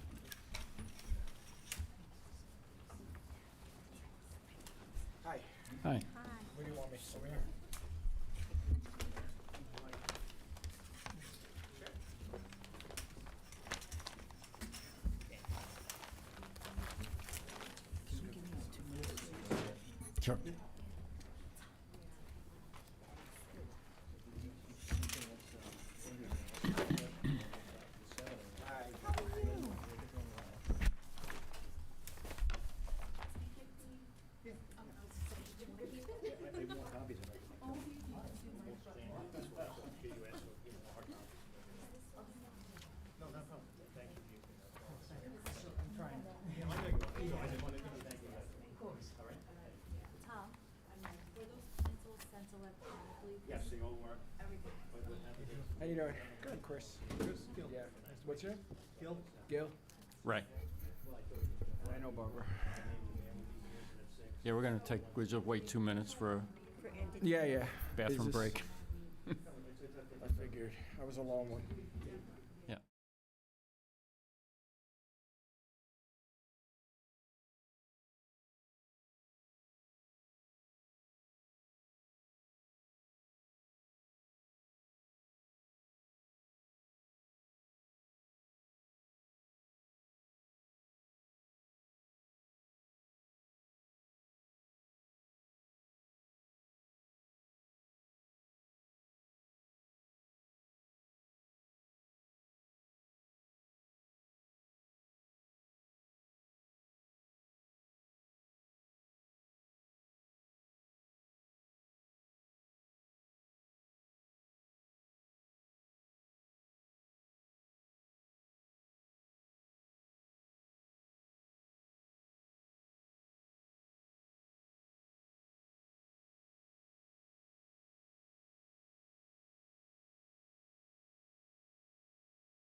We have a site development plan application before you. I think you saw this in a couple months ago.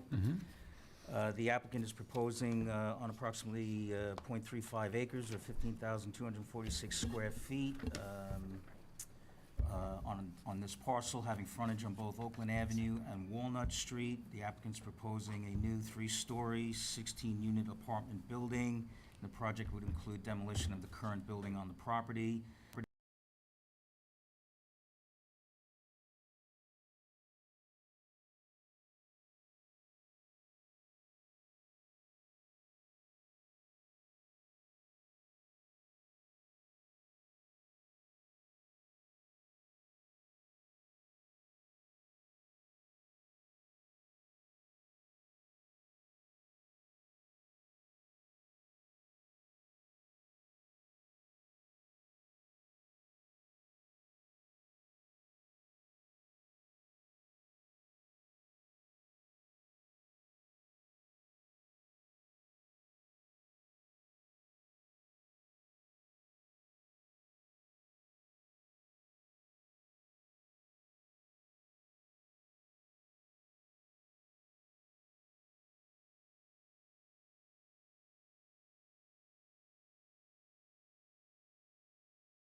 By code. This is a great opportunity for the implementation of parking stall demand reduction. If we, in the staff report, somewhere in the staff report, it mentions that simply by the implementation of a bicycle rack, you could eliminate 4 parking stalls from the total requirement if you were to recall how parking stall demand reduction works. So we believe that the application is within striking distance of being complying with parking. Other options for parking relief could be pileup or seeking a variance for the parking. So all in all, the next steps staff is recommending is submission of the full environmental assessment form, initiate the secret coordination process once we have that form and it's reviewed, and requesting some clarification on parking and future retail use. So I think the application has a little bit more to go, but the applicant is here looking for some guidance from the planning board as well. So that was just a quick overview of the staff report, and Dan and I have been working with Mr. Hadjandreas to see if we can move things along. I suspect Mr. Hadjandreas is going to submit some materials that we haven't really had a chance to analyze. Well, But, we're going to so discuss some materials we because. we have a moving target, but that's all from staff at this time. Before we go forward, I have a couple questions. The C2PO overlay zone,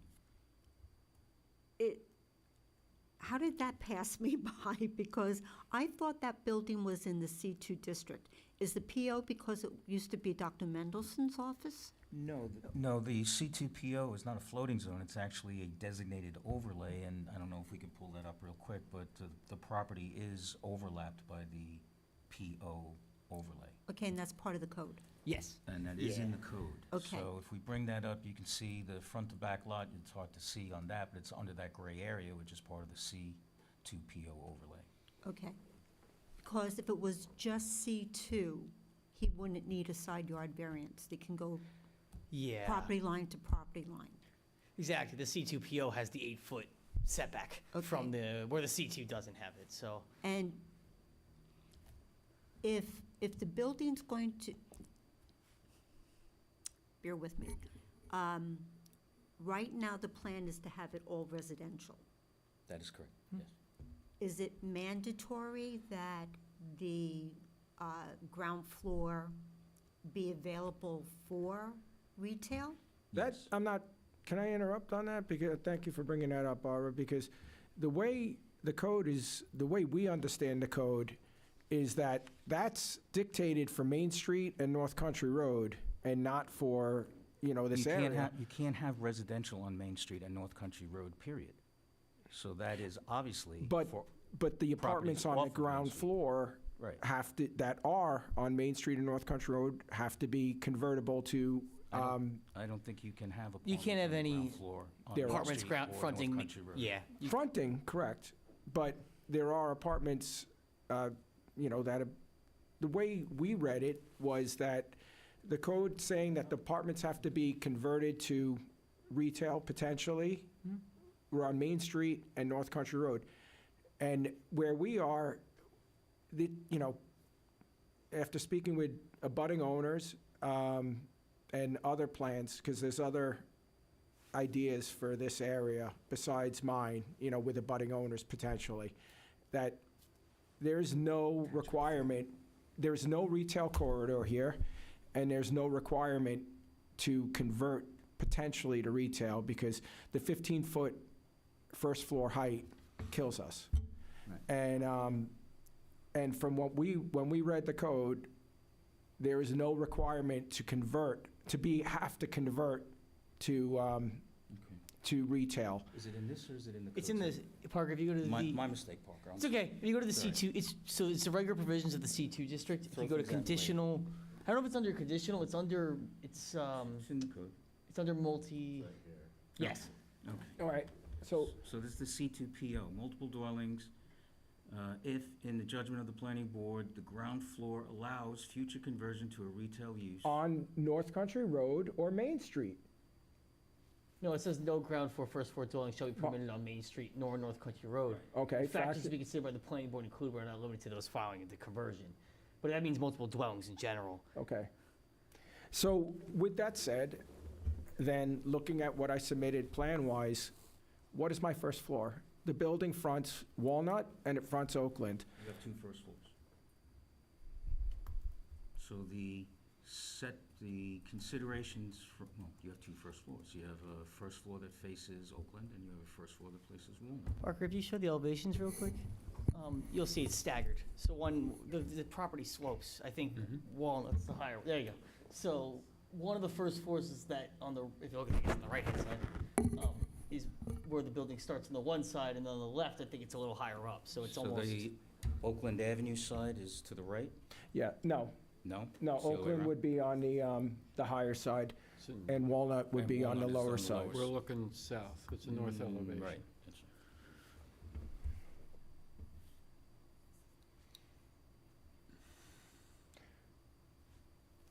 So you have two streets and two wall frontages on those streets. Yeah, You know, that's the way staff is interpreting it. You could get an interpretation from the Yeah. zoning board of appeals. so that was a big issue that I wanted to address tonight, because again, from, speaking with land use attorneys and others in the area that are looking to redevelop on, on this block, basically. And, the impression is that it's not a retail corridor. We don't need, we don't need to be able to convert to something that's never gonna happen. So is that possible to, because the way that, if that's mandated, like the 15-foot, that just, Well, this board has no jurisdiction to vary so is the that a code. variance? That would be a variance. Okay.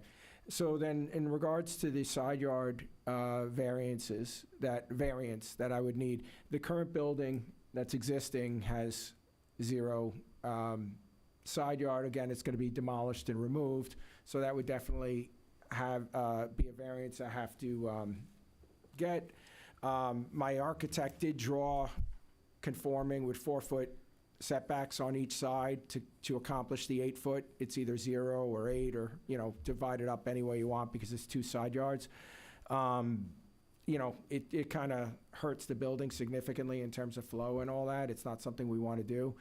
And then the other point that you brought up was the building height. And I wanted to ask about that, because he did make an amendment that basically, here we go. This is something that you haven't seen yet, but there's a 3rd floor on Walnut and a 3rd floor on Oakland. So the way the building is drawn, if you can go to the elevation that shows the Walnut side, keep going. Yeah, so this would be the Walnut side, and, yes. Walnut? And the top there is, what you're seeing is set back significantly. So we conform to the height on the Walnut side with the 35-foot. But because the property, I don't know where the Oakland side would be, because the Oakland side the property goes up. And the average height, if we're measuring from the Walnut side, we don't conform on the Oakland side. One way around that was what my architect drew, was right now we have a nice roof deck above that 3rd floor, which enables us to conform, because we're not bringing that upper level all the way back, if you will. So then it would be like a 4-story building. It's a 3-story building, and in the front, it's a 3-story building. Measuring in the front from grade level, we're at 35 feet, but if you take the height across the building, it's not, because of, again, the way the ground falls off. So one thing, again, in the code that we saw in the C2PO district was that with a 12-foot setback, you can go up to 45 feet. And he did draw that, but it basically removes so we would have a 12-foot setback. This is something that's not up there, it's on here. Would be the Oakland side with a 12-foot setback, and then the Walnut side. And it would still give me the density that I need, which is the minimum density for this project to be feasible, which is 16 units. And, but it would be at the expense of a lot of amenity space. So the questions I had for the board tonight, the first one was about the 15-foot ceiling heights on the first floor. If we go back to the cross-section that we were looking at before, when we were looking at in-house, we thought, the other one, we thought you designed it, I don't think that was the one we were looking at. We thought, oh yeah, maybe that is. That was the first one. Design it for 15 feet. On the lower level, back there. Here, isn't this? Yes, This is 15. because that's what we thought would be the first floor. So you're telling me that the other side on Oakland would require 15 foot? Feet. Yes. Would you be up here somewhere?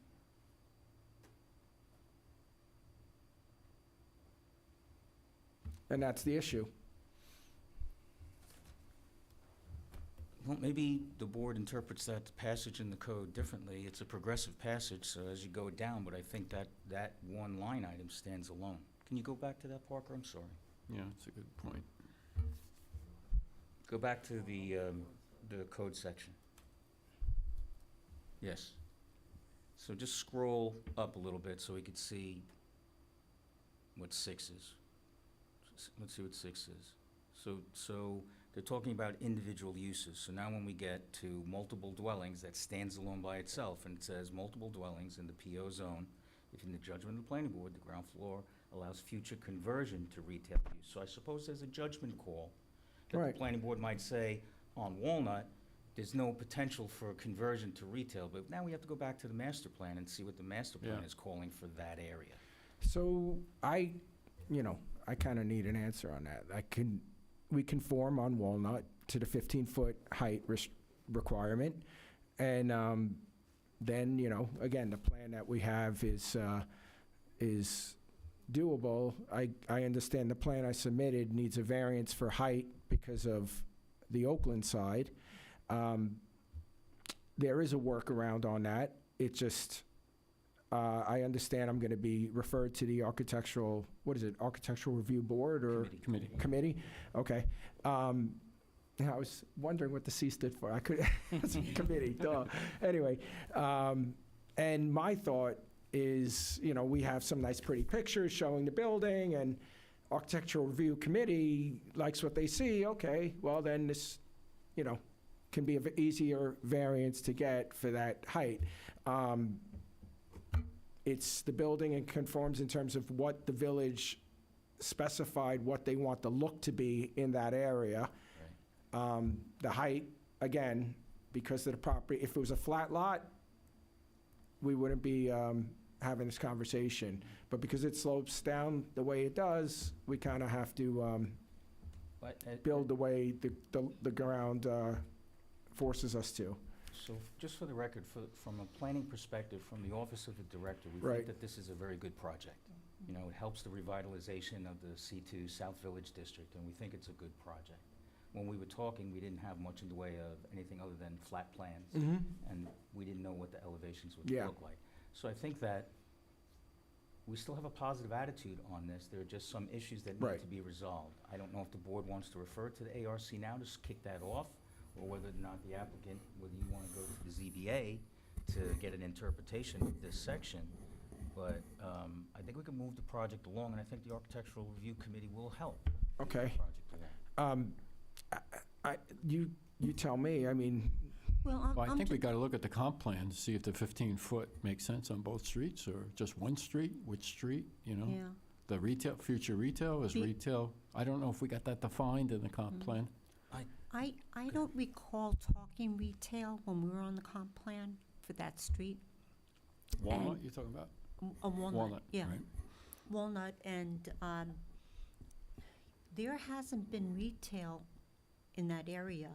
I don't think there's ever been retail, where, I don't Perry even, got his plumbing store. Mr. Kinda- Perry that's had his kinda plumbing retail. for, yeah, It's kinda but that retail. was almost on Main Street, right? But it was west of Walnut. And then do you remember Babsky's Farm? No. No, okay, we're, Hannah, something George, Krabby George, the hamburger place on Oakland, Oh, not Grumpy Jack. Grumpy Jack's.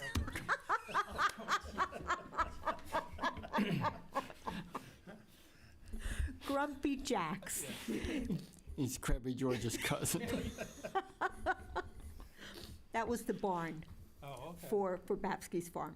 Oh, yeah, wow. And I don't think there's anything left in that shopping plaza that's retail. Not now. No, It no, wasn't- no. Wasn't there, it may not be retail, wasn't there a medical supply company on Oakland? Next to Next to- 116. Right. Yeah, there were a couple of medical offices in there, and there was, I knew the owners, and they did optics, the Okay. ground lenses for telescopes and microscopes and things like Oh, that. okay, my recollection was there was somebody that did, That's the building I bought. He did prosthetics. right, Yeah. yeah. Oh, okay. yeah, That's that's his 116 building, Oakland. but Right. the one right next to it was also Right, medical. yep, Yeah. remember that. But I don't know that that's like retail. That's Retail, more That's of a- not, yeah. it was medical. No, it's- Yeah, so, I mean, I kind of need an answer on the Retail. the retail conversion, because on the lower level, on Walnut, it is doable. I'm already over height on Oakland, putting it's, the plan, it's not gonna work to do 15 foot on Oakland. It's, would completely alter the building. There's that, and then the variances that we discussed, the side yard, I understand I have to go in front of ZBA. If you guys make a determination, I don't expect you to do it tonight, but if I get some kind of determination saying, yes, these 2 units that are on the lower level, I'm calling it the lower level, but level 1 on Walnut, if they're built to conform to potentially being converted to retail in the future, then I adhere to, whatever this rule is. Then, we can move forward. Then the question is, okay, if I get the variances that I need, then this is kind of, then it would be considered completely conforming. The other point you brought up was about the parking stall reduction, and I do, on the plans, on the site plan, it was late in the process I submitted, shows a bike rack. Again, I understand the parking stall reduction. We've had a lot of conversations about that with this product and my other project on Main Street, and I feel comfortable, besides the bike racks and the message boards for mass transit, and there's many other ways I can skin that cat. So that issue is, I think resolvable as well. I'm pretty much conforming.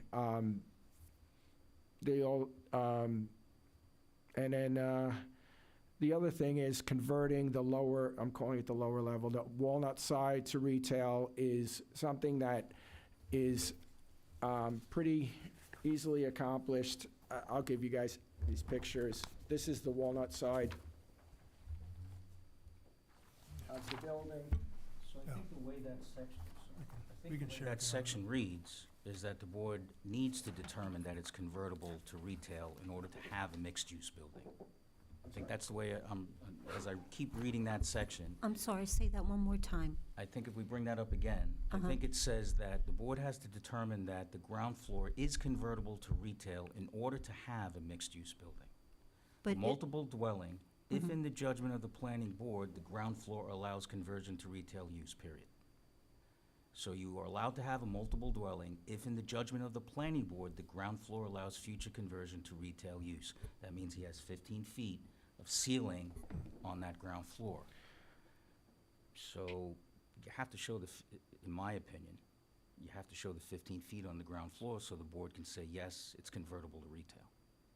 so that's what I'm saying, I'm considering Oakland my ground floor, and converting it to retail in terms of, it's easy to access, Right, if you want to call those two apartments that would be the ones that we're discussing, right. to retail with, obviously, they would have the height requirement, that's mandatory. They'd have individual HVAC, individual electric meters, and then what's now basically windows could easily be converted to a door for, Right. entrance and into the retail directly from Walnut. And that puts you into the height issue, right? No, then I conform on Walnut side, but I still have the Oakland side that, what I'm proposing again is just having the 15-foot height on the Walnut Right. side, on that ground floor level. So that's a new one. So you just want the 15 feet of height on the Oakland side? Yes. No, not on Oakland, on Walnut, On Walnut, I'm sorry, on Walnut. because that, is my ground floor. That's the ground floor. So that's, that's the question of the ages here, is because that dictates if this building can be built the way it's drawn. I think we're spitballing here, so. No, I know, I'm just thinking of an idea, I was also thinking of different area of the village, of course, but on East Main Street properties, a lot of those have either 1 or 2 stories fronting East Main Street, and they have 3 stories In the back. on the back, on the parking Mhm. lots, and Yeah. we typically count those as 3-story buildings, despite with the ground floor, I guess, being, or do we count those as basements, the 3rd story in the bottom, like that bottom that's fronting the parking lot? Are you talking about Conifer? No, not Conifer, I'm talking Because about. Conifer kind of ran into this because the property slopes off, and Yes. and then Yeah. One North also ran into this because the property slopes off and they have parking under there. I You mean, broke the building, so that doesn't apply anymore because the roof line for Conifer went straight across. Right. And then they have Had parking 4 under, floors, yeah. 4 stories in the back and Right. in the front. I'm just, I'm just trying to get an understanding. Again, this is, because of the property, the way it is, this is how this has to be built, but All right. See, number 7 doesn't make sense to me. I'm not reading anything really above it, but it says multiple dwellings, if in the judgment of the planning board, the ground floor allows future conversion to a retail use. Now, is that saying it's not considered a multiple dwelling if we don't consider it? Right. But does that make sense? Well, Well, if you're looking at the C2 in context, Yeah. the multiple dwellings were intended to be 3 to 4 stories along Main Street, Mm-hmm. and that was the retail corridor. But successful retail corridors expand. So it seems to me, you guys did that, it seems to me in the comprehensive plan, you wanted to leave the potential for Walnut and Oakland, since they're in the PO, or any properties that are in the PO overlay, to convert to retail. That's the way I read that. So if in the future, Main Street is so successful that it starts to bleed over and people want to do retail off of Main Street, the buildings are set up for that. And you can only have a multiple building if you allow for that conversion moving forward. See, I thought that was Main Street only. Underneath, it says, no ground floor dwelling shall be permitted on Main Street or North Country Road, because I yeah. think some of the PO is along North Country Road. Yeah. The PO Yeah. overlay in the Well, C2. see, And the C2 goes reason, across. yeah, Yeah. if I recall correctly, the reason why the plan contains retail on the ground floor is because people were very concerned that Main Street would be a corridor of apartments, and they didn't want to lose retail, and unfortunately, retail is not as strong as it used to be. Just see that PO, you see the zone? So it's hard to find the intent, but Mhm. some of the PO does go along North Country Road in the upper right. And for So reference, they didn't want apartments on North Country The Road. road, And they yeah. had to say that in the PO overlay, because you did have some stuff on North Country Road. Mm-hmm. There's no overlay for the PO on Main Street, though, so I don't know why they did that. Maybe for some of the through. Can we go back to the code for a second?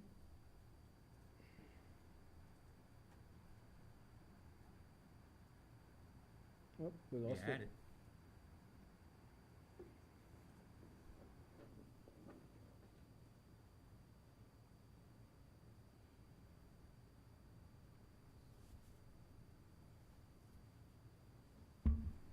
Is that the C2 or the C2PO? C2. That's just general C2.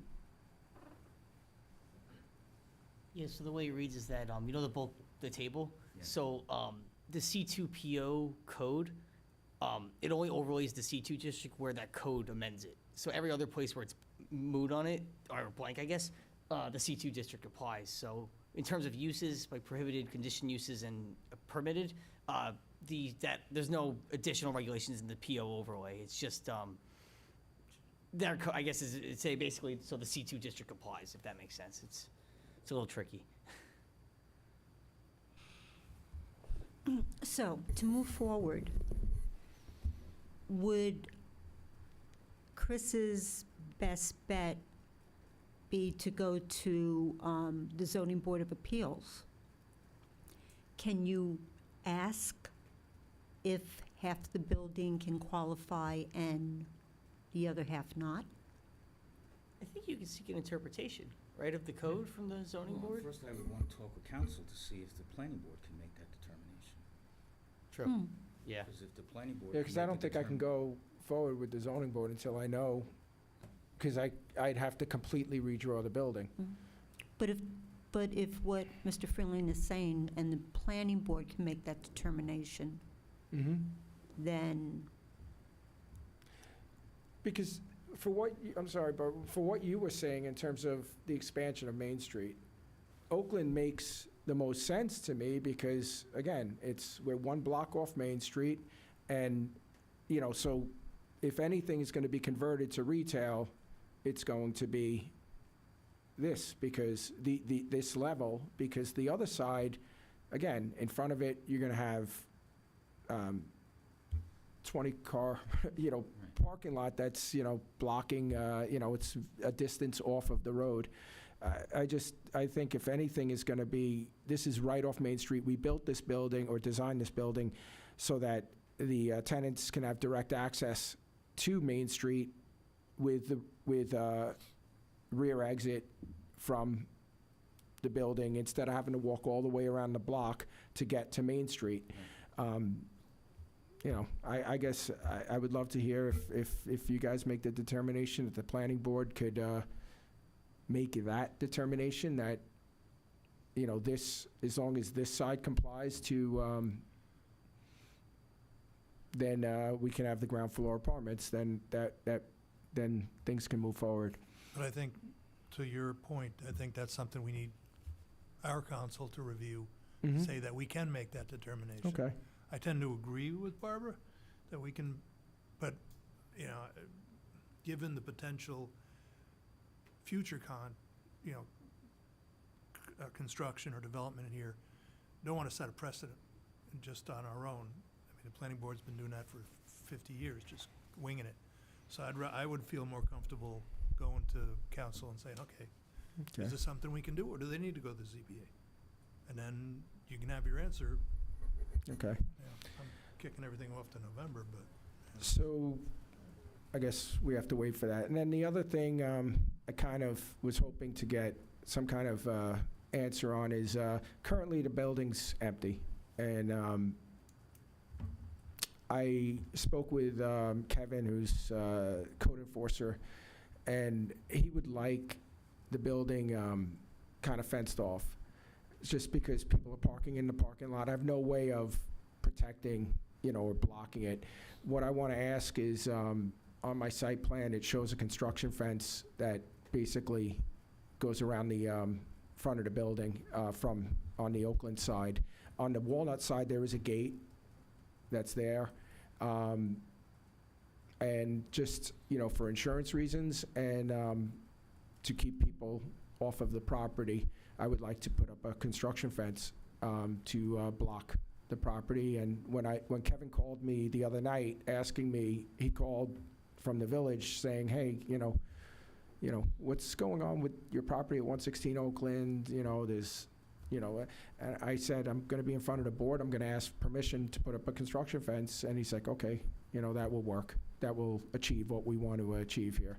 So, You'll do some property maintenance on it? Clean up the yeah, site a little there's bit before you issue. put I mean, up the fence? it's empty, and it looks it. And it's, I don't want to have an issue with vagrants or, any issues like that. I have someone parking a van there that I've tried to, leave notes and say, look, you can't park here.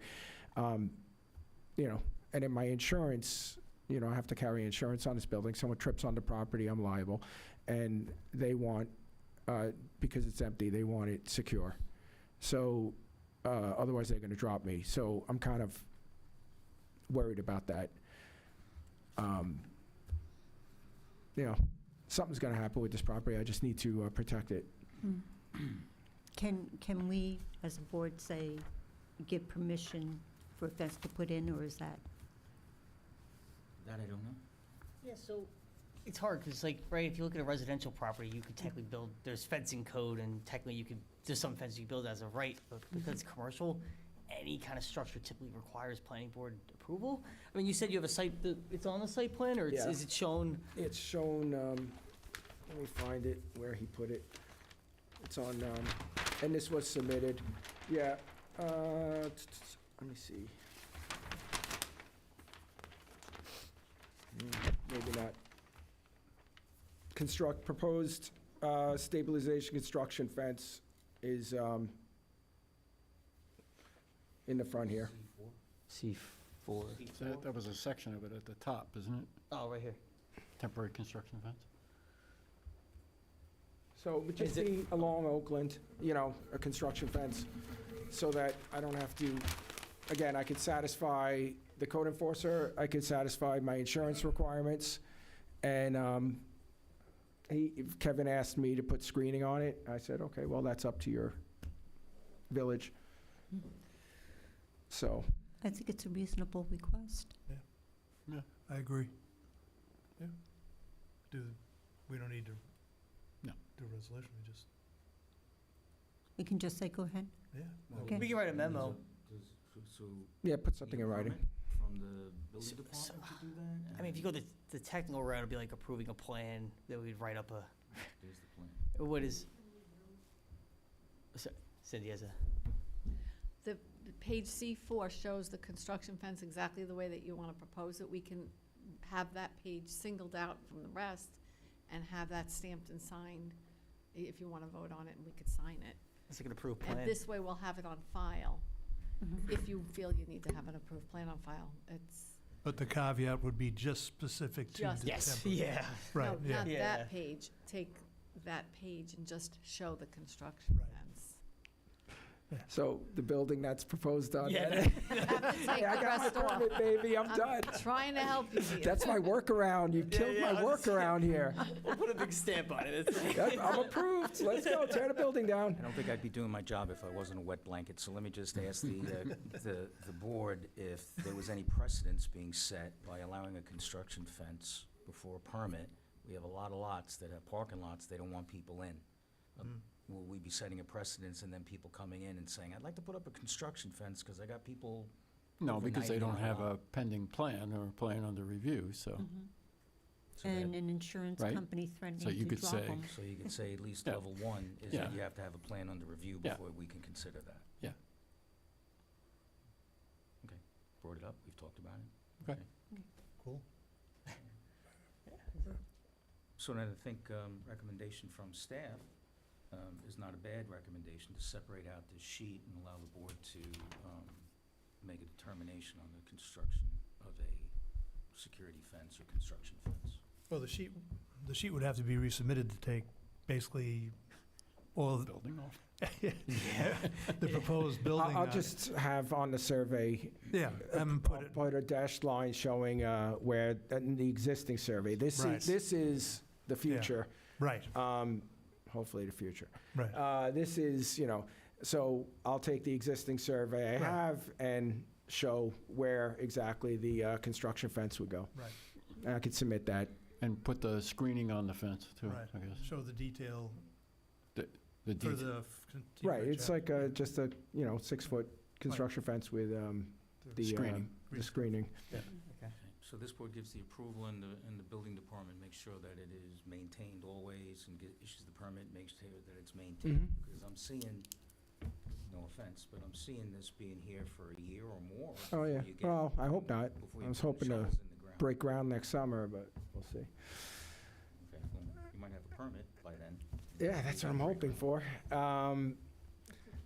So I guess next steps, you're going to see council on ground floor. Right. We're gonna get an interpretation from council if the ground floor on Maple satisfies. Not Maple, on Walnut. Walnut, sorry. It's still a tree. I know it's late.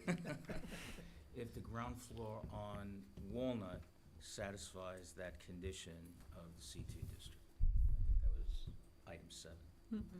And just, so, again, this isn't something I want to do, but just so I'm clear with my architect, and I apologize for not getting this, I got this an hour before I walked in the door here.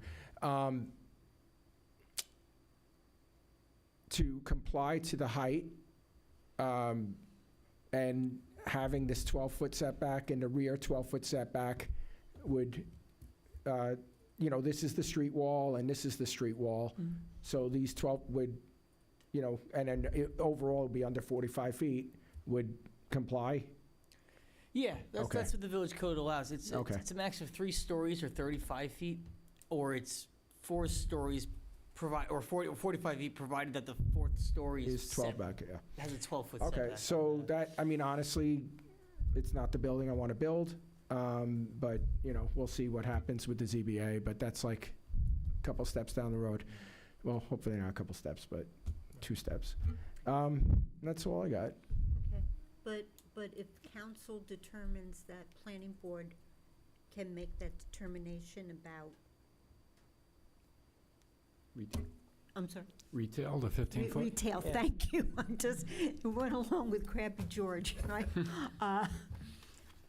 Then would the gentleman have to go back, would the gentleman have to go to ZBA if we make that determination? If you got an opinion from council that you can make that determination, the applicant would not have to go back to this, would not have to Would go have to to the ZBA ZBA. on that item. Yes. But I still would need the height and And the the- side yard. Yeah. that's, No matter what, I know I need that. Depends on how you redo the map. Right. And then just somebody remind me, that 12-foot setback on a 4th floor, wasn't there some question as to whether that was Main Street only? So Main Street wouldn't look like a Right. canyon? Right. It definitely does apply to Main Street. If you want a 4th floor, it has to be set back, but you also, on Main Street, have to provide a substantial public benefit. Right. Here, Mhm. you're allowed to go to 45 feet or 3 stories. You're only allowed 4 stories if you have a 12-foot setback, which is similar, but it's not requiring a major substantial public. Yeah.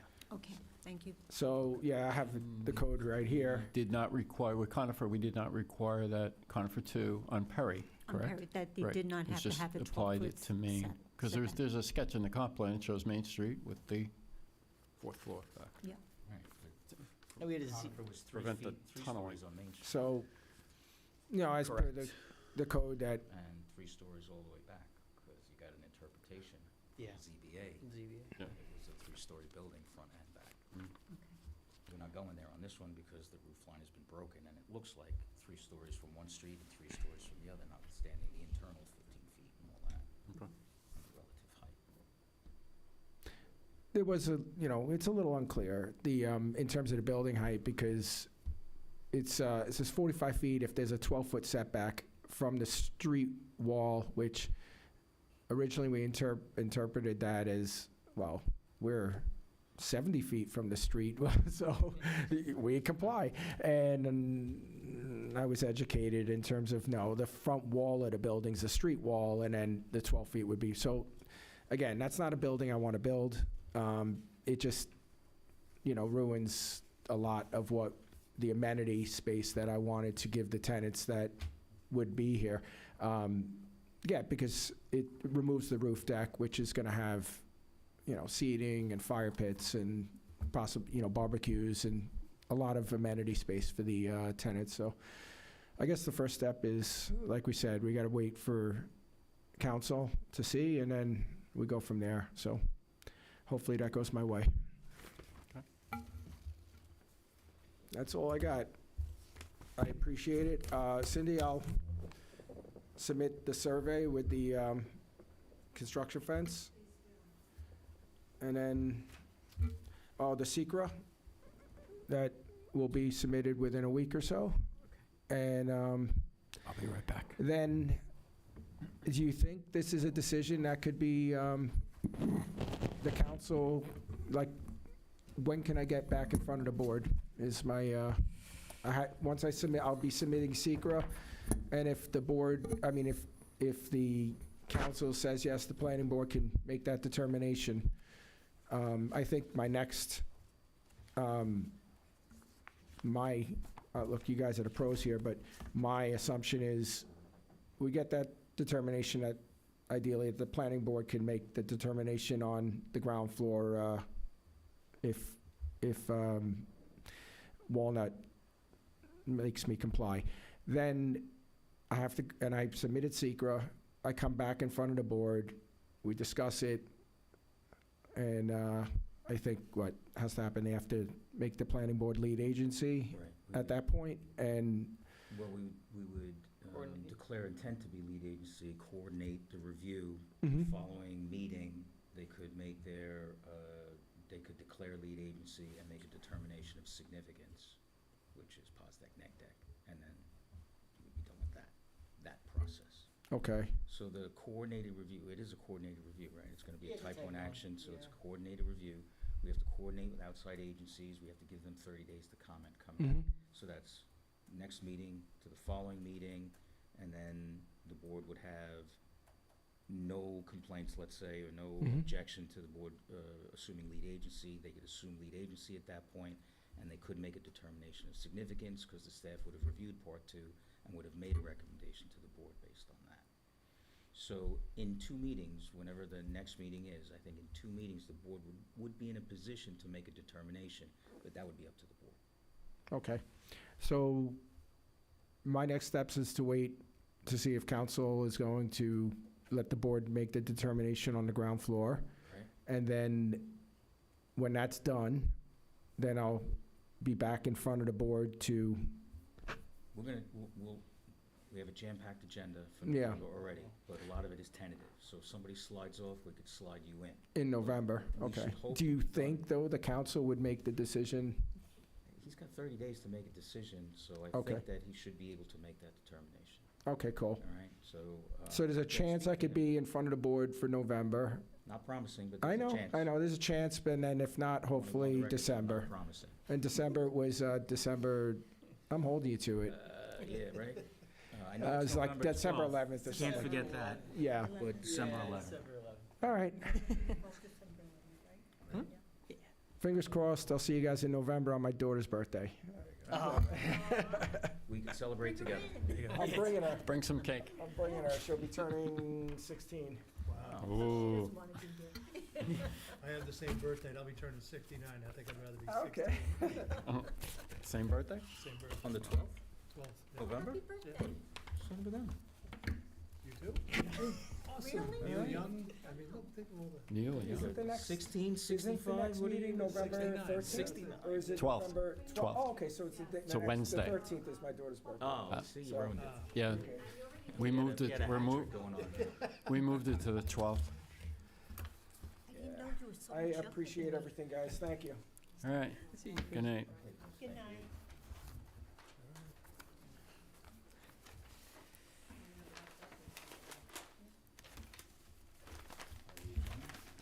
No, we have 99 Pine Hill. Yeah, we do have one more, but.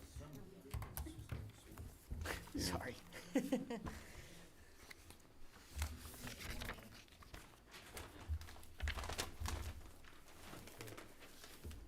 Good night. Good night.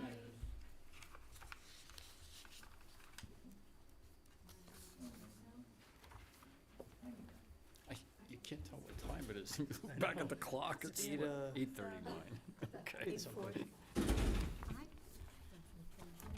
not make sense of that line Right. about, Well- It's like an unfinished sentence. yes. If you do this, then, Well, I Yeah. think I that think the intent was. the title of that,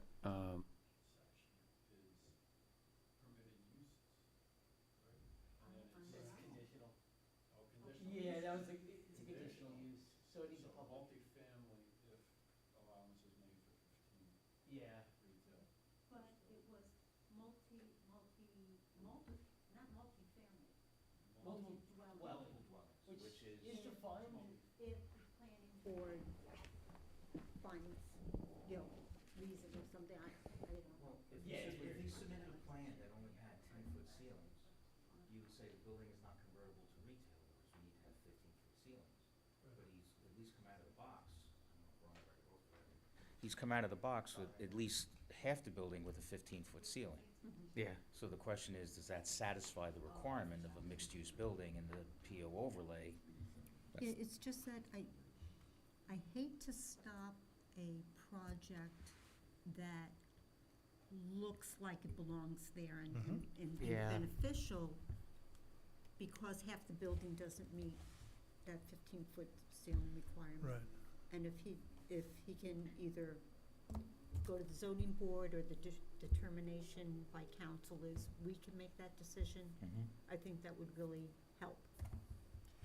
I'm trying to remember when we did,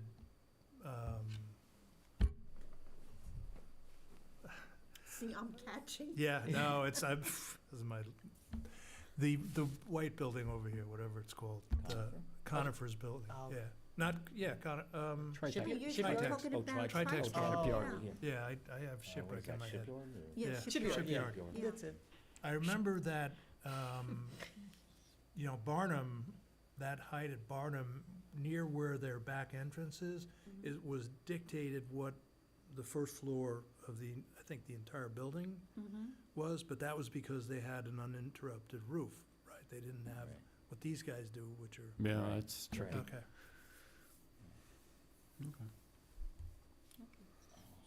All right, 90, was that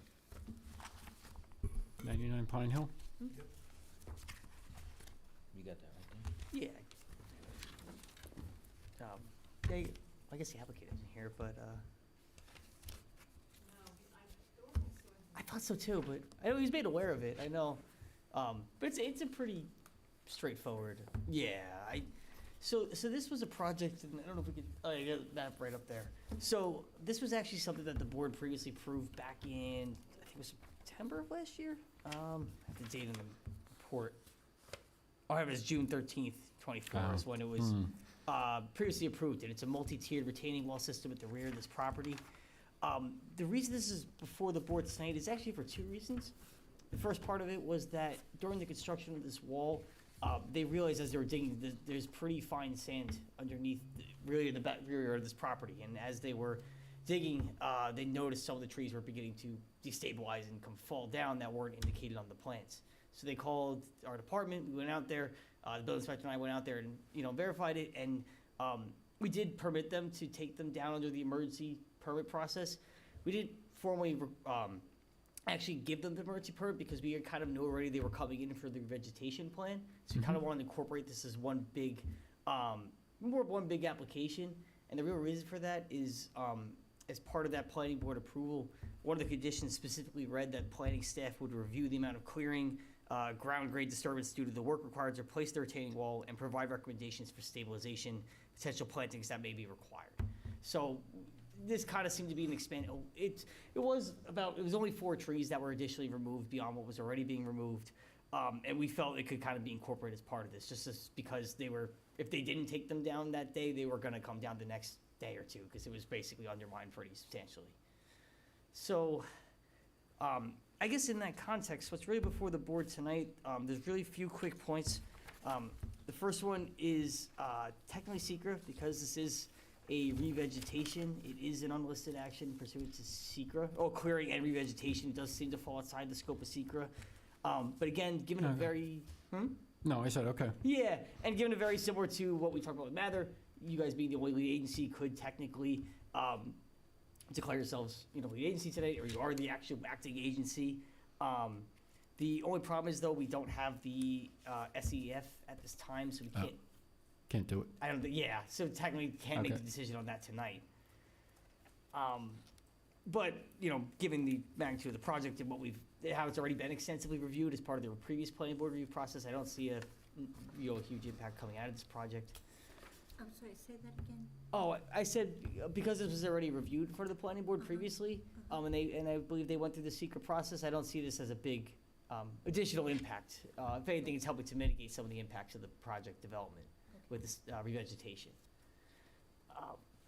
So, yeah, beyond that, so the applicants have submitted 3 sets of plans, one of which is the previously approved plan, the second of which is a new plan showing the 4 additional trees to be removed, all of which were over 9 inches in diameter, which is the village code requirement. And the third plan is showing the new proposed revegetation of the site. After reviewing these plans, we had pretty minor things that were just some revegetation, that needed clarification. The first one had to do with clearing calculations. They do show the existing proposed limits of clearing on the property, but they haven't given us the clearing calculations or the as-built calculations from that, so that's something that we would ask for them to clarify. The second of the comments had to do with the plant sizing. They've given them, or the proposed species. They've indicated them in the gallon measurements, which is, it's typical practice, but we typically ask for the diameter and the actual inches. That's consistent with the village code, something that the board might want to consider tonight as part of the, their discussion. And beyond that, it was really just potential, there are technically, for the village code, you are required to send these to the CAC for any revegetation or clearing on site, so that's something that the board could probably initiate tonight if Yeah, you we should. Yeah, I don't think there's a going, reason. and the tree committee too, right? Yeah, tree committee was also mentioned on here. We figured you guys might want to do it simultaneously. Yeah. Have that covered. Yeah. Does the tree committee, is their function about, excuse me, removing trees? Or is their function about what type of trees should go in? So that's a great question. I think for this application, it's more about what's going in. They have several proposed planting species for the project, and I think they just might have advisory input about what's native in the area and maybe what's going in. The CAC is more about it's about the clearing and also the site stabilization and the other environmental impacts that could be there. Got it. Yeah. Okay, and then the tree committee is just an advisory committee. Yes. So if somebody says, we want you to put in that tree, and the homeowner goes, I'm allergic to that tree, Yeah. I don't like that tree, they're not, Yeah. yeah. Yeah, it's beholden purely, to it. exactly. And same with the CAC. They're all advisory committees, so it's more just for comments. Yeah, it is unique that this code does require the CAC referral, but I guess just given the potential impact of the project, that's recommended. But yeah, tree committee's optional, and again, advisory comments, so. Okay, very good. Yeah. And this is all after, this is like the other one where they're catching up with the paperwork. Exactly. The work's done, the concern has been taken care of, and now they just gotta catch up with everything.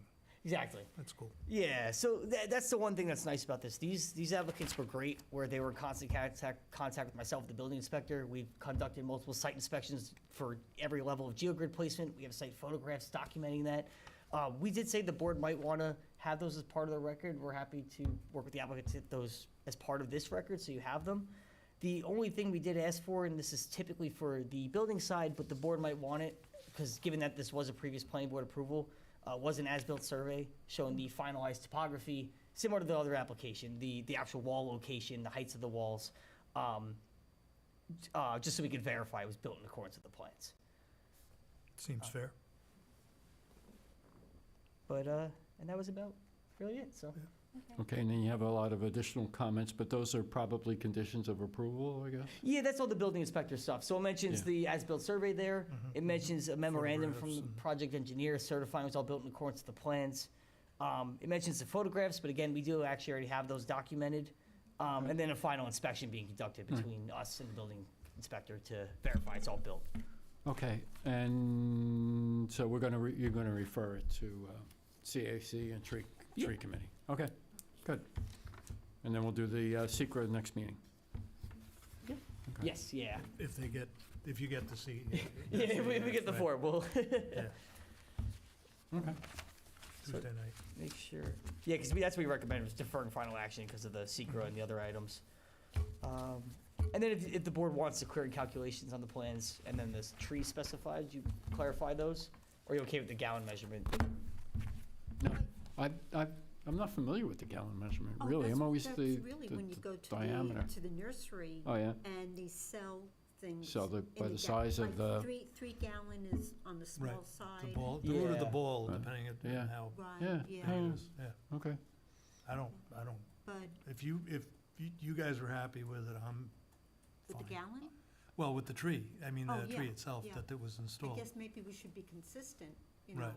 Yeah, that's why we mentioned it. I mean, again, staff, I don't think we see a major issue with it, but it was just maybe a consideration if you just want to have the actual diameter shown or of those. I like the diameter because we have the thing, if you, how many trees can you take down over a certain diameter, right? Yes. That's the And context.